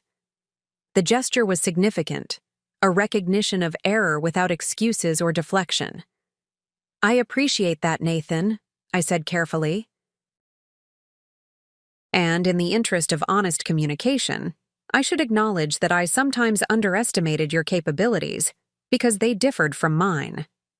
Your relationship-building skills and strategic vision are genuine assets that I don't possess, in equal measure." Something shifted in his expression, a subtle relaxation that suggested my acknowledgement carried weight. "So perhaps Dad wasn't entirely wrong about complementary strengths," he said. just about how they should be structured and valued. Perhaps, I agreed, though I think his greatest error was in believing that traditional gender roles should determine leadership assignments rather than individual capabilities. Nathan nodded slowly. Fair assessment. He checked his watch. 20 minutes until the announcement. I should call Mother before she hears it from someone else. I had completely forgotten about our mother, a telling oversight that revealed my focus on the professional rather than personal dimensions of this situation. Yes, that would be best, though I'm not sure how she'll react. She'll adapt, Nathan said with surprising certainty. She always does. Beneath the perfect corporate wife exterior, Mother has her own kind of strength. She survived 4 decades of marriage to Harold Reynolds, after all. The observation carried a complexity I hadn't expected from Nathan, a recognition of our mother as more than the one-dimensional society hostess she presented to the world. Perhaps there were depths to my brother I had overlooked in my focus on his business limitations. We parted ways, each to our respective offices to await the organizational earthquake about to ripple through Reynolds Enterprises. As I settled behind my new desk, larger and more imposing than any I had occupied previously, I allowed myself a moment to absorb the significance of the space. This wasn't just any executive office. It was the COO's office of Reynolds Enterprises, a position no woman had ever held in the company's 40-year history. At precisely 8:30 a.m., the announcement went out. From my vantage point, I could see employees gathering at workstations, heads bent over phones and computer screens as they absorbed the news. Some looked up toward the executive floor with undisguised curiosity. Others huddled in small groups, discussing implications for their departments and reporting relationships. The first response came from an unexpected source, James Peterson, VP of Manufacturing, who had always been one of my father's staunchest allies and, by extension, potentially resistant to my authority. His message was brief but significant. Congratulations on the appointment. Long overdue. Looking forward to our first operations review under the new structure. Similar messages began flowing in, some performatively enthusiastic, others cautiously supportive, a few merely acknowledging the change without editorial comment. The balance of responses was more positive than I had anticipated, suggesting that my behind-the-scenes effectiveness had been recognized more widely than I'd realized. By mid-morning, Nathan and I had completed our first joint department head meeting, presenting a unified explanation of the new structure and fielding questions about implementation. To my surprise, Nathan handled the session with genuine professionalism, explicitly endorsing my operational authority and deferring to my expertise on execution-related questions. That went better than expected, Thomas commented as we returned to my office for a brief break between meetings. Nathan's a skilled communicator when he chooses to be, I acknowledged, and he seems to have accepted the arrangement with more grace than I anticipated. Don't mistake pragmatic acceptance for genuine enthusiasm, Thomas warned. He's making the best of a situation he couldn't prevent, but the real test will come with the first major disagreement over strategy or resource allocation. I'm aware, I assured him, but his initial approach gives us space to establish functional working relationships before those inevitable conflicts arise. That's more than I expected 24 hours ago. The remainder of the day passed in Tao, a blur of meetings, introductions, and establishing protocols for the new leadership structure. By 7 p.m., when the last scheduled session concluded, I was physically and mentally exhausted, but energized by the progress made. The organization was adapting to the change with remarkable resilience, a testament to the professionalism of the Reynolds team despite the upheaval of recent months. As I prepared to leave for the evening, a text arrived from an unfamiliar number. Congratulations on the appointment. Having dinner at Antonelli's to celebrate. Join if you can. Elizabeth. Reynolds. I stared at the message in disbelief. My mother, who had stood silently by as my father dismissed my business acumen for decades, was inviting me to celebrate my appointment. It seemed improbable, almost suspicious. Another text followed. Nathan will not be joining us. This is just between us. That detail shifted my perception from suspicion to curiosity. A dinner with just my mother, something that hadn't occurred since my college graduation, suggested a conversation of significance rather than a social obligation. Despite my exhaustion, I texted back acceptance and redirected my driver to Antonelli's, an upscale Italian restaurant in Beacon Hill that had been my parents' anniversary destination for as long as I could remember. My mother was already seated when I arrived, a glass of her preferred Pinot Grigio before her. At 62, Elizabeth Reynolds remained elegantly composed, her silver-streaked dark hair swept into a classic chignon, her posture perfect even in relaxed settings. She rose slightly as I approached, offering her cheek for the obligatory kiss. "Victoria," she said as I took my seat, "you look exhausted but triumphant. A fitting combination for the day." "I'm surprised you wanted to meet," I admitted, accepting the menu from the hovering waiter. "I would have thought you'd be conflicted about today's events." My mother's perfectly arched eyebrow rose fractionally. "Because my daughter has claimed her rightful place in the company my husband built? Why would that conflict me?" The direct acknowledgement was so unexpected that I set down my water glass rather than risk dropping it. "Because Dad expressly forbade that outcome, and you never contradicted him." She signaled the waiter for my wine preference before responding. "Your father and I had an understanding, Victoria. His domain was business, mine was family and social management. We did not interfere in each other's spheres of influence." She paused as the waiter poured my wine. "That arrangement served us well for 40 years, but it came with certain limitations. Such as not defending your daughter when he dismissed her capabilities." The words emerged more sharply than I intended, decades of suppressed hurt coloring my tone. My mother's expression didn't change, but something flickered in her eyes, a momentary vulnerability quickly masked. I made choices within the constraints of my generation and position. Not all of them were the choices I would make today. She took a deliberate sip of wine. But some constraints can only be broken from the outside, by those with the freedom to challenge rather than accommodate. I studied her carefully, trying to decipher the uncharacteristic candor. "Are you saying you approve of what happened today?" "I'm saying I've watched you navigate a system deliberately designed to exclude you, without the support you deserved from either parent." She set down her glass precisely. "And I'm acknowledging that your achievement today is all the more significant for having been accomplished without that support." The admission, for that's what it was, however obliquely expressed, stunned me into momentary silence. My mother had never previously hinted at any disagreement with my father's assessment of my capabilities or his decisions regarding the company. Succession. "I don't understand," I said finally. "If you recognized the unfairness, why remain silent all these years?" She gazed past me for a moment, considering her response. "Your generation views silence as complicity, Victoria. Mine often experienced it as survival. The frameworks available to women of my era were limited in ways you've been fortunate to avoid." Her focus returned to me, sharp and evaluative. "But that's not what tonight is about.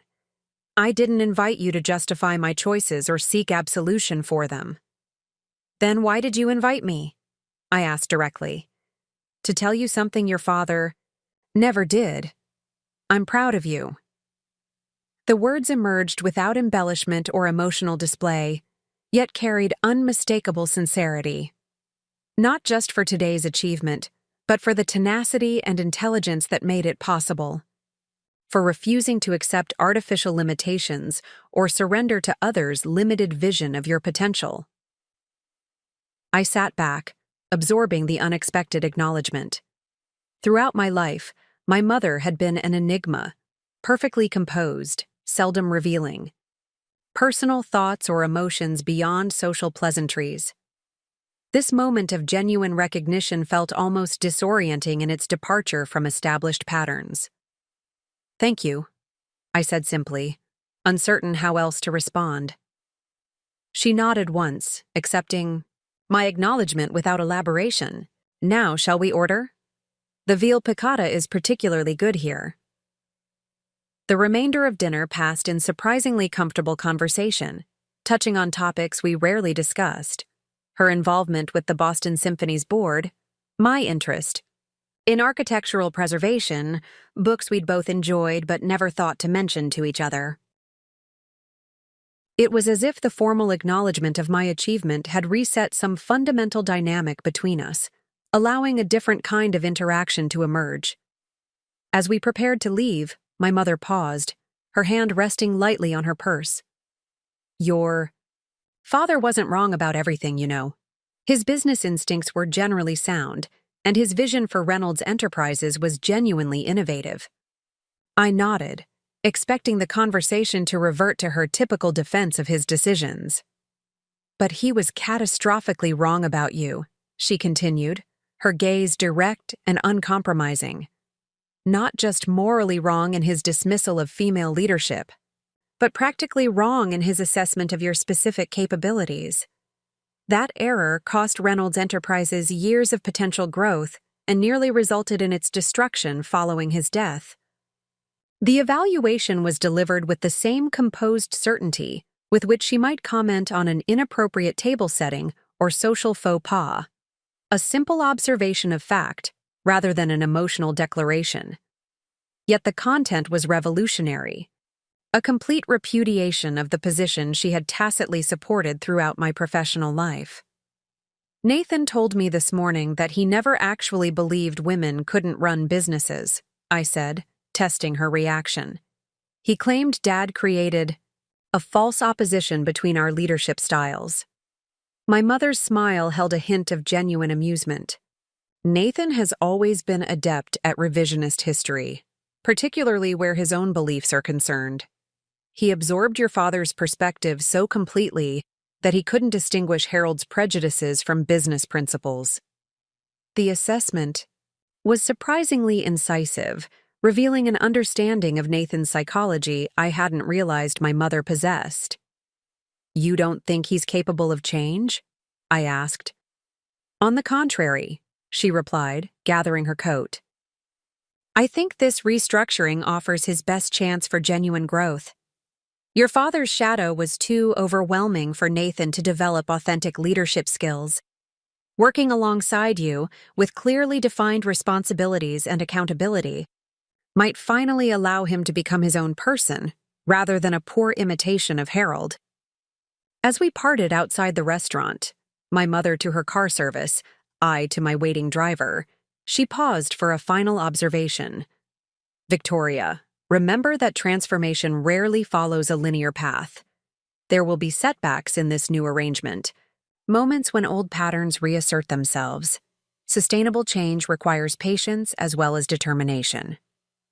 With that cryptic guidance, she was gone, leaving me to reflect on a day filled with unexpected revelations and realignments. My mother's words echoed in my mind as the car navigated Boston's evening traffic. Transformation rarely follows a linear path. She was right, of course. Today's structural change was merely the first step in a longer process of organizational and personal evolution. The following weeks proved her prediction accurate. The initial transition proceeded with surprising smoothness, departments adapting to the new reporting structures and leadership cadence with minimal disruption. Nathan and I established a functional working relationship, meeting daily to align on priorities and coordinate communications. The Nakamura partnership announcement generated exactly the positive response we had anticipated, with industry analysts praising the strategic significance of the relationship and financial markets responding with a 12% increase in Reynolds' stock price. Nathan handled the public dimensions skillfully, positioning the partnership as evidence of Reynolds Enterprises' renewed market strength, while acknowledging my role in securing the relationship. Beneath this surface progress, however, tensions occasionally surfaced, moments when Nathan instinctively resisted operational decisions that fell within my authority, or when I failed to fully inform him of initiatives impacting external perceptions of the company. Each instance required deliberate recalibration, explicit discussion of boundaries and expectations rather than passive-aggressive maneuvering or territorial defense. The real test came 6 weeks into the new structure, when a significant acquisition opportunity emerged. Denton Technologies, a mid-sized competitor with complementary product lines and established European distribution channels that could accelerate our recovery in that market. The potential acquisition aligned perfectly with our strategic growth objectives, but would require substantial capital investment and temporary strain on operational resources. Nathan immediately pushed for aggressive pursuit, excited by the market impact and growth potential. I advocated for careful due diligence and phased implementation to mitigate operational risks.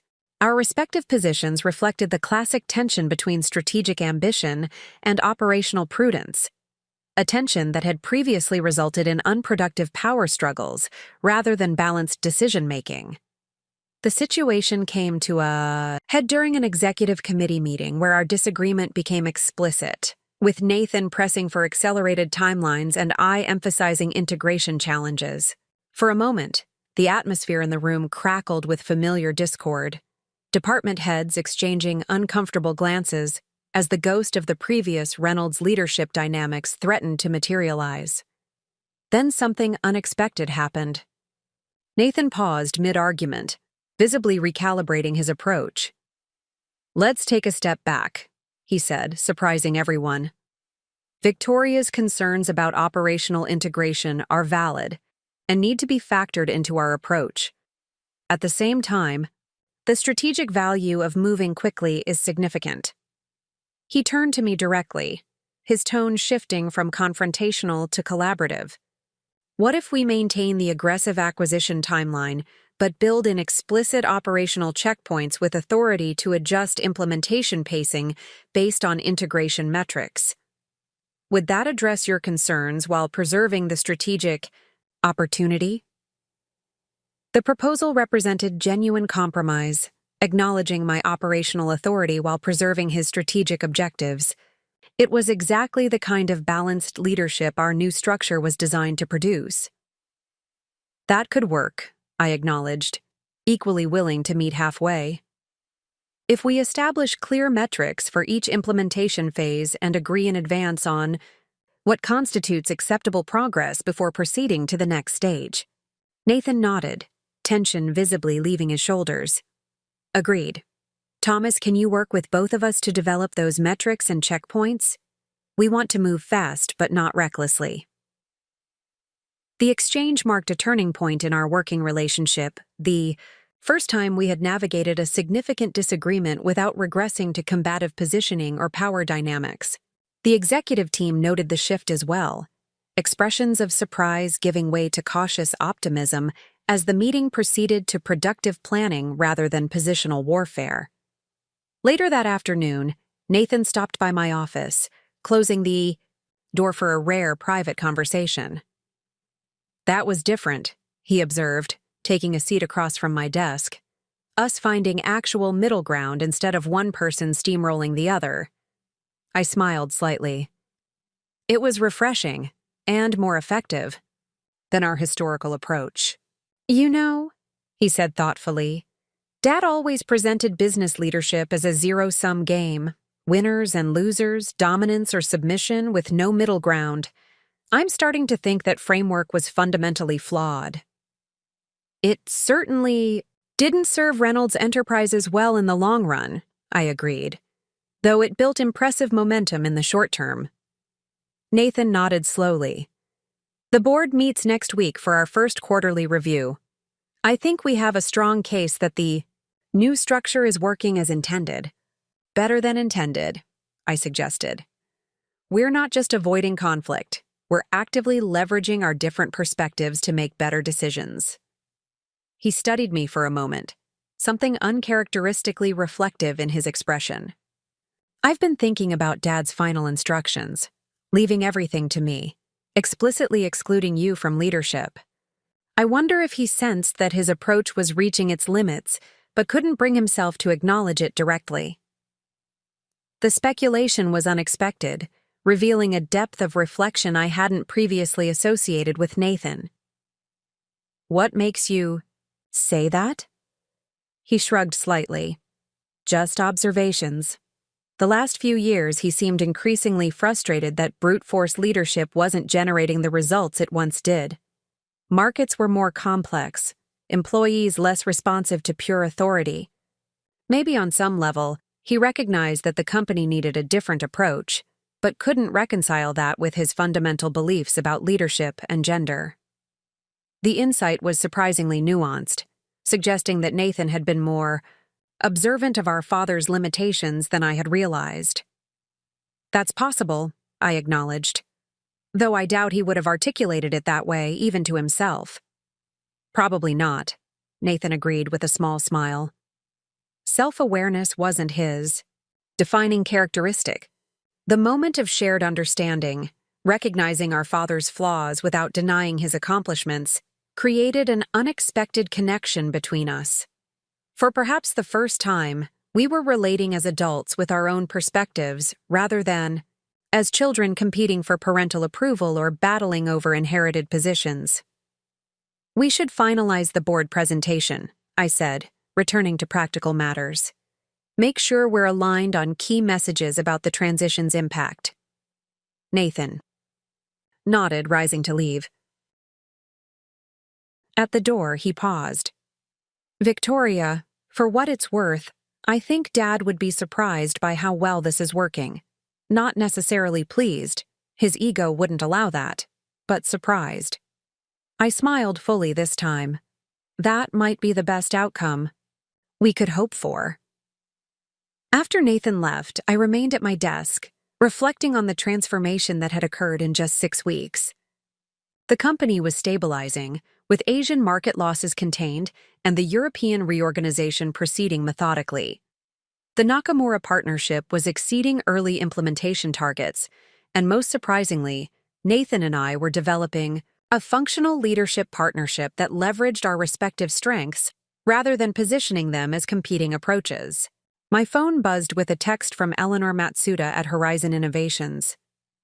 "Position filled last week. Hope your situation has resolved positively. Still interested in future collaboration if circumstances change." I replied with genuine appreciation for her understanding and confirmed that my current position was developing well. The exchange reminded me of how differently events might have unfolded if I had accepted the Horizon offer and walked away from Reynolds Enterprises. The company might have continued its decline under Nathan's inexperienced leadership, eventually stripped for parts by Westbrook or a similar corporate raider. 3,000 employees would have lost their positions. My father's legacy would have dissolved into financial transactions rather than continuing as a living enterprise. Instead, by directly confronting the flawed leadership structure and insisting on recognition of my capabilities, I had helped create conditions for genuine transformation, not just in operational results but in organizational culture. The girls don't run businesses mentality that had permeated Reynolds Enterprises was giving way to a more meritocratic approach where capability rather than gender determined influence and authority. As I gathered materials for my next meeting, I noticed a small envelope on my desk that hadn't been there earlier. Inside was a handwritten note in my mother's elegant script. "The board chair called to preview next week's review. He's impressed with both of you.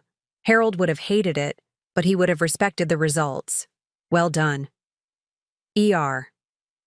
The validation brought a smile to my face, not because I needed my mother's approval, but because it represented another small shift in the family dynamics that had constrained all of us for decades. Like Reynolds Enterprises itself, the Reynolds family was cautiously evolving toward more authentic relationships, based on truth rather than conformity to imposed expectations. My assistant appeared at the door. "Ms. Reynolds, the operations committee is assembled in conference room B." "Thank you, Claire. I'll be right there." I tucked my mother's note into my portfolio and straightened my jacket, ready to lead the meeting that would finalize implementation plans for the next phase of our European market restructuring. As I walked through the executive floor toward the conference room, employees nodded respectfully, some offering brief congratulations on the Nakamura announcement or questions about the Denton acquisition exploration. There was no hesitation in their approach, no uncertainty about my authority or position. I was no longer Harold Reynolds's overlooked daughter or Nathan's undermining sister, but Victoria Reynolds, Chief Operating Officer of Reynolds Enterprises, recognized for my capabilities rather than defined by my gender or family position. The journey was far from complete. Sustainable transformation would require consistent reinforcement of new patterns and vigilance against regression to established dynamics. But the foundation had been laid for something my father had never envisioned. A Reynolds Enterprises where leadership was allocated based on demonstrated capability rather than gender-based assumptions or family hierarchy.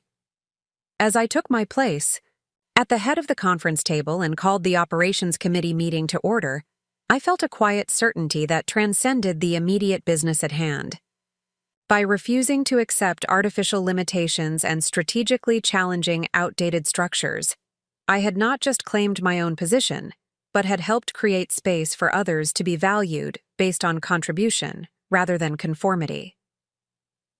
Let's begin with the European implementation timeline, I said, opening the discussion. Where do we stand on the distribution center consolidation?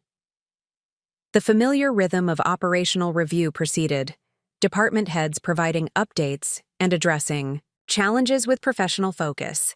To an outside observer, it would appear to be a standard business meeting, executives discussing logistics, timelines, and resource allocation with straightforward efficiency.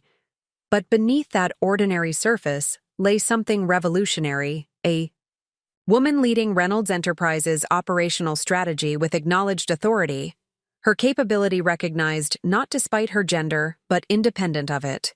My father had been wrong about many things, but perhaps his most fundamental error was believing that gender predetermined capability. An error now being corrected one decision, one meeting, one transformed assumption at a time. The company had called me as CEO 1 year after my father left everything to my brother. But the true victory wasn't in the title or position. It was in the recognition that capability transcends gender, that leadership effectiveness derives from demonstrated competence rather than inherited privilege, and that organizations thrive when they value contribution over conformity. That recognition, implemented through structural change rather than merely symbolic gestures, was Harold Reynolds's true legacy, though he would never have intended it.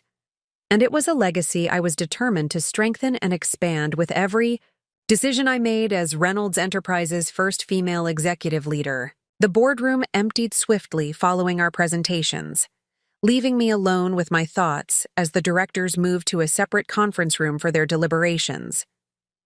Through the glass walls of the executive floor, I could see employees continuing their normal activities, unaware that decisions being made would fundamentally reshape Reynolds Enterprises' leadership structure and potentially its entire future. Thomas found me still sitting at the conference table, methodically organizing my presentation materials while processing the last 3 hours of intense discussion. The board estimates at least 90 minutes for deliberation, he said, taking a seat beside me.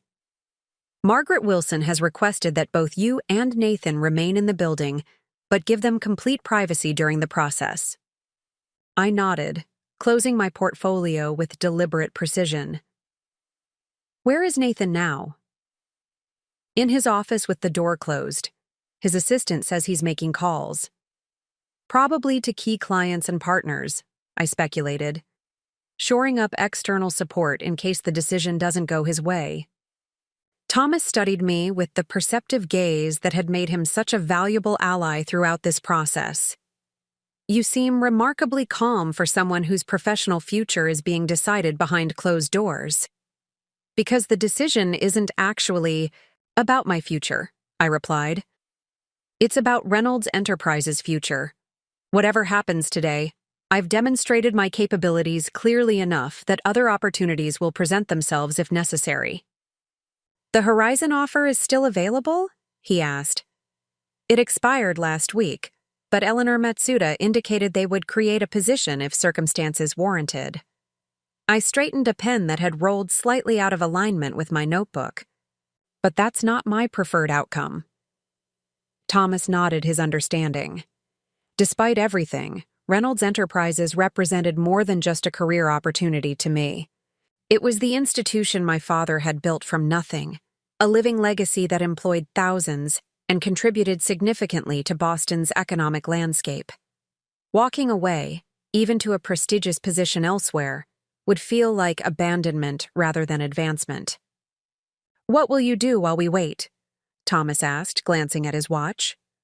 "Review the Asian market reorganization proposal," I decided. Regardless of the board's decision, those recommendations need refinement before implementation. He smiled. Slightly. Always working, even at pivotal moments. Especially at pivotal moments, I corrected. Focused work provides clarity when emotions threaten to cloud judgment. This methodology had served me well throughout my career, channeling anxiety or uncertainty into productive activity rather than unproductive rumination. While Nathan made calls to consolidate support and the board deliberated our respective fates, I would continue developing solutions to the company's actual operational challenges. I retreated to the office that had been temporarily assigned to me during this transition period, not the COO's official space, but a respectable senior executive office with Western exposure that bathed the room in afternoon sunlight.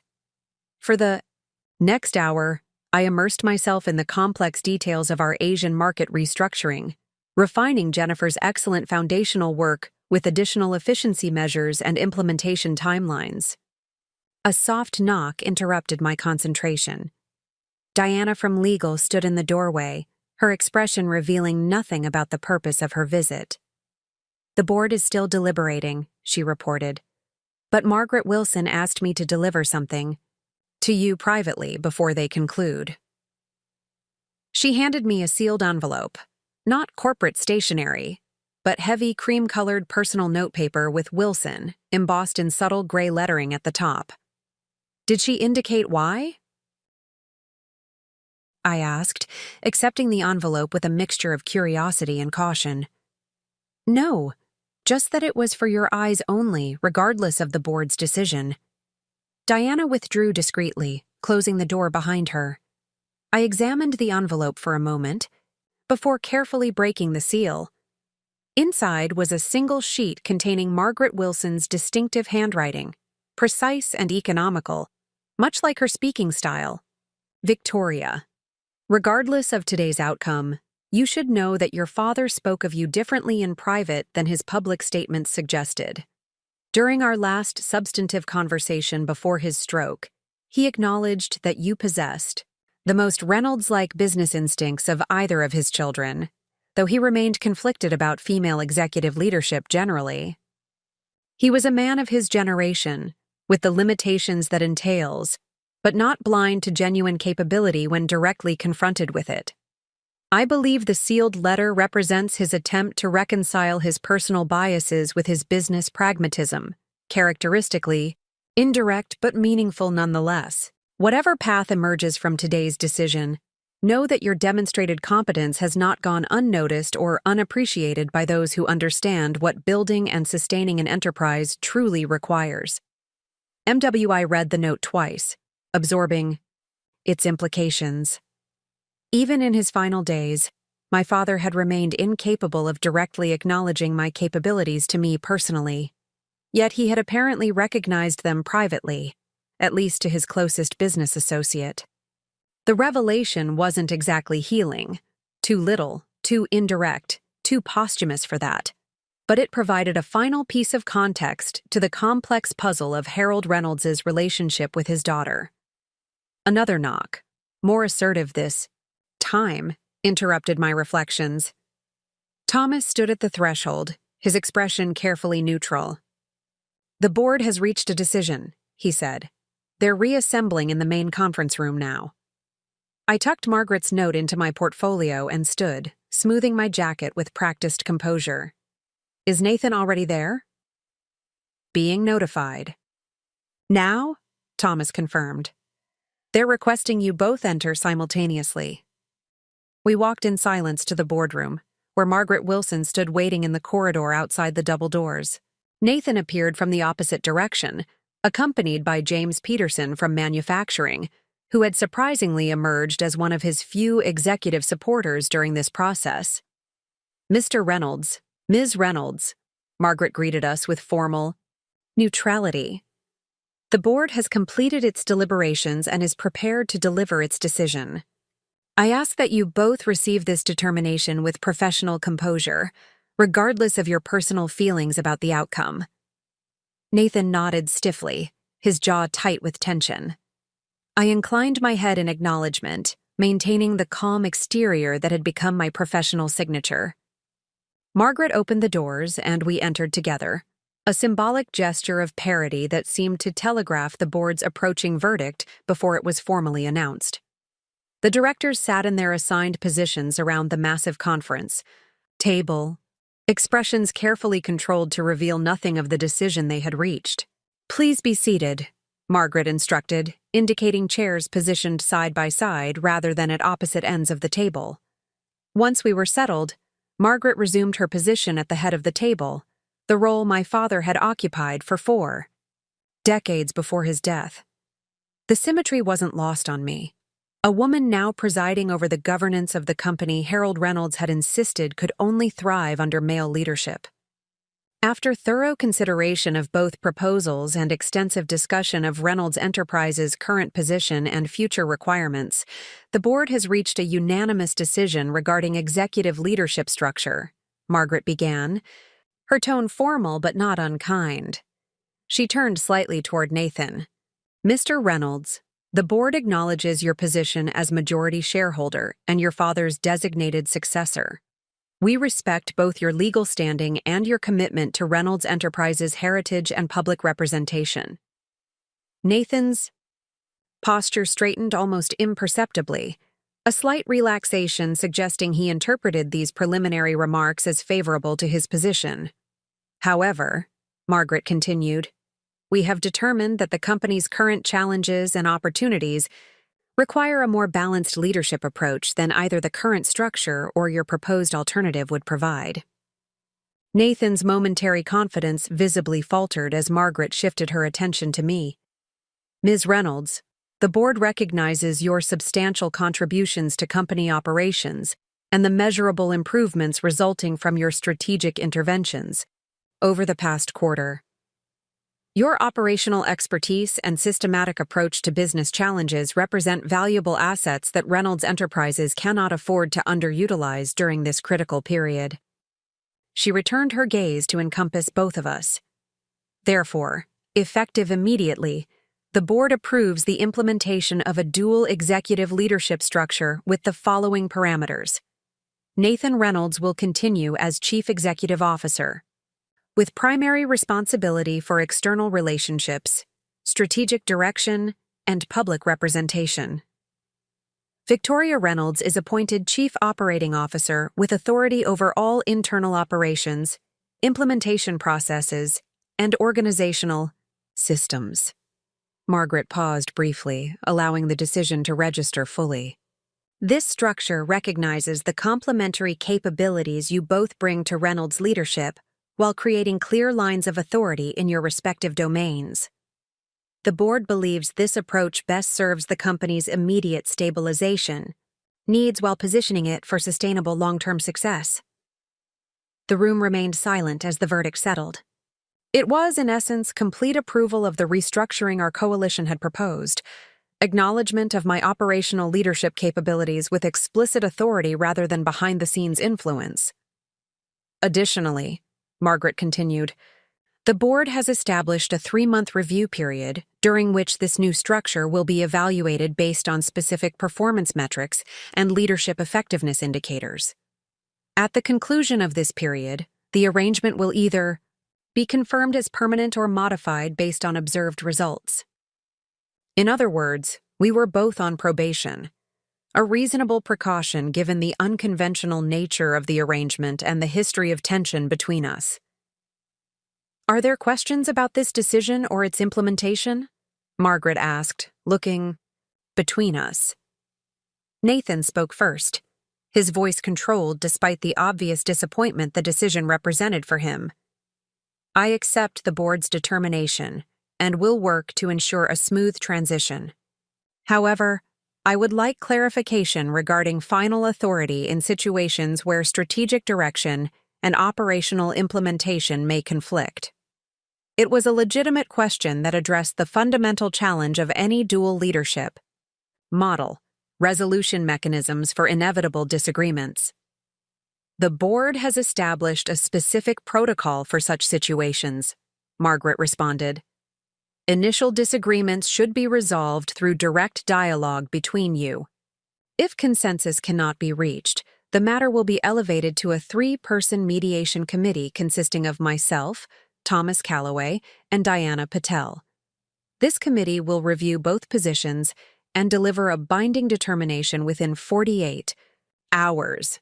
The structure was thoughtfully designed, balanced representation with individuals who understood both the business fundamentals and the personalities involved. It provided a clear mechanism for resolving conflicts without allowing either Nathan or me to simply overrule the other through positional authority. Are there further questions? Margaret prompted. When will this restructuring be announced to the organization? I asked, already considering the communication and implementation challenges ahead. A company-wide announcement will be distributed at 9 a.m. tomorrow, Margaret replied. The board recommends you use the intervening time to align on initial messaging to your respective teams and prepare for the transition of operational responsibilities. With no further questions forthcoming, Margaret formally concluded the meeting. The board has full confidence that both of you, working in your respective capacities, will provide the leadership Reynolds Enterprises requires during this pivotal period. We look forward to observing the positive results we believe this structure will generate. As the directors filed out, Nathan and I remained seated, an uncomfortable silence stretching between us. After a moment, he turned to me with an expression I couldn't immediately interpret, not quite anger or resentment, but something more complex. "You orchestrated this perfectly," he said finally, his tone surprisingly even. "The coalition, the board materials, the Nakamura partnership, all precisely calculated to achieve exactly this outcome." I developed a solution to a legitimate, organizational problem, I corrected calmly. One that leverages your strengths while addressing areas where you have less experience or natural inclination. This isn't about winning or losing, Nathan. It's about creating the leadership structure Reynolds Enterprises actually needs. He studied me for a long moment, seeming to evaluate the sincerity of my statement. You really believe that, don't you? That this isn't about proving Dad wrong or taking what you think should have been yours all along? I believe Reynolds Enterprises deserves leadership based on capability, not gender or birth order, I replied simply. And I believe that together, properly structured, we can provide better leadership than either of us could alone. Something shifted in his expression, not acceptance exactly, but perhaps the beginning of recognition. I guess we're about to find out if that's true. He stood to leave, then paused. For what it's worth, I never believed women couldn't run businesses. That was Dad's thing, not mine. Before I could respond, he was gone, leaving me alone in the boardroom where generations of Reynolds men had made decisions that shaped the company's destiny. Now, for the first time, a Reynolds woman would help guide that future, not from the shadows, but from a position of acknowledged authority. Up next, you've got 2 more standout stories right on your screen. If this one hit the mark, you won't want to pass these up. Just click and check them out. And don't forget to subscribe and turn on the notification bell so you don't miss any upload from us.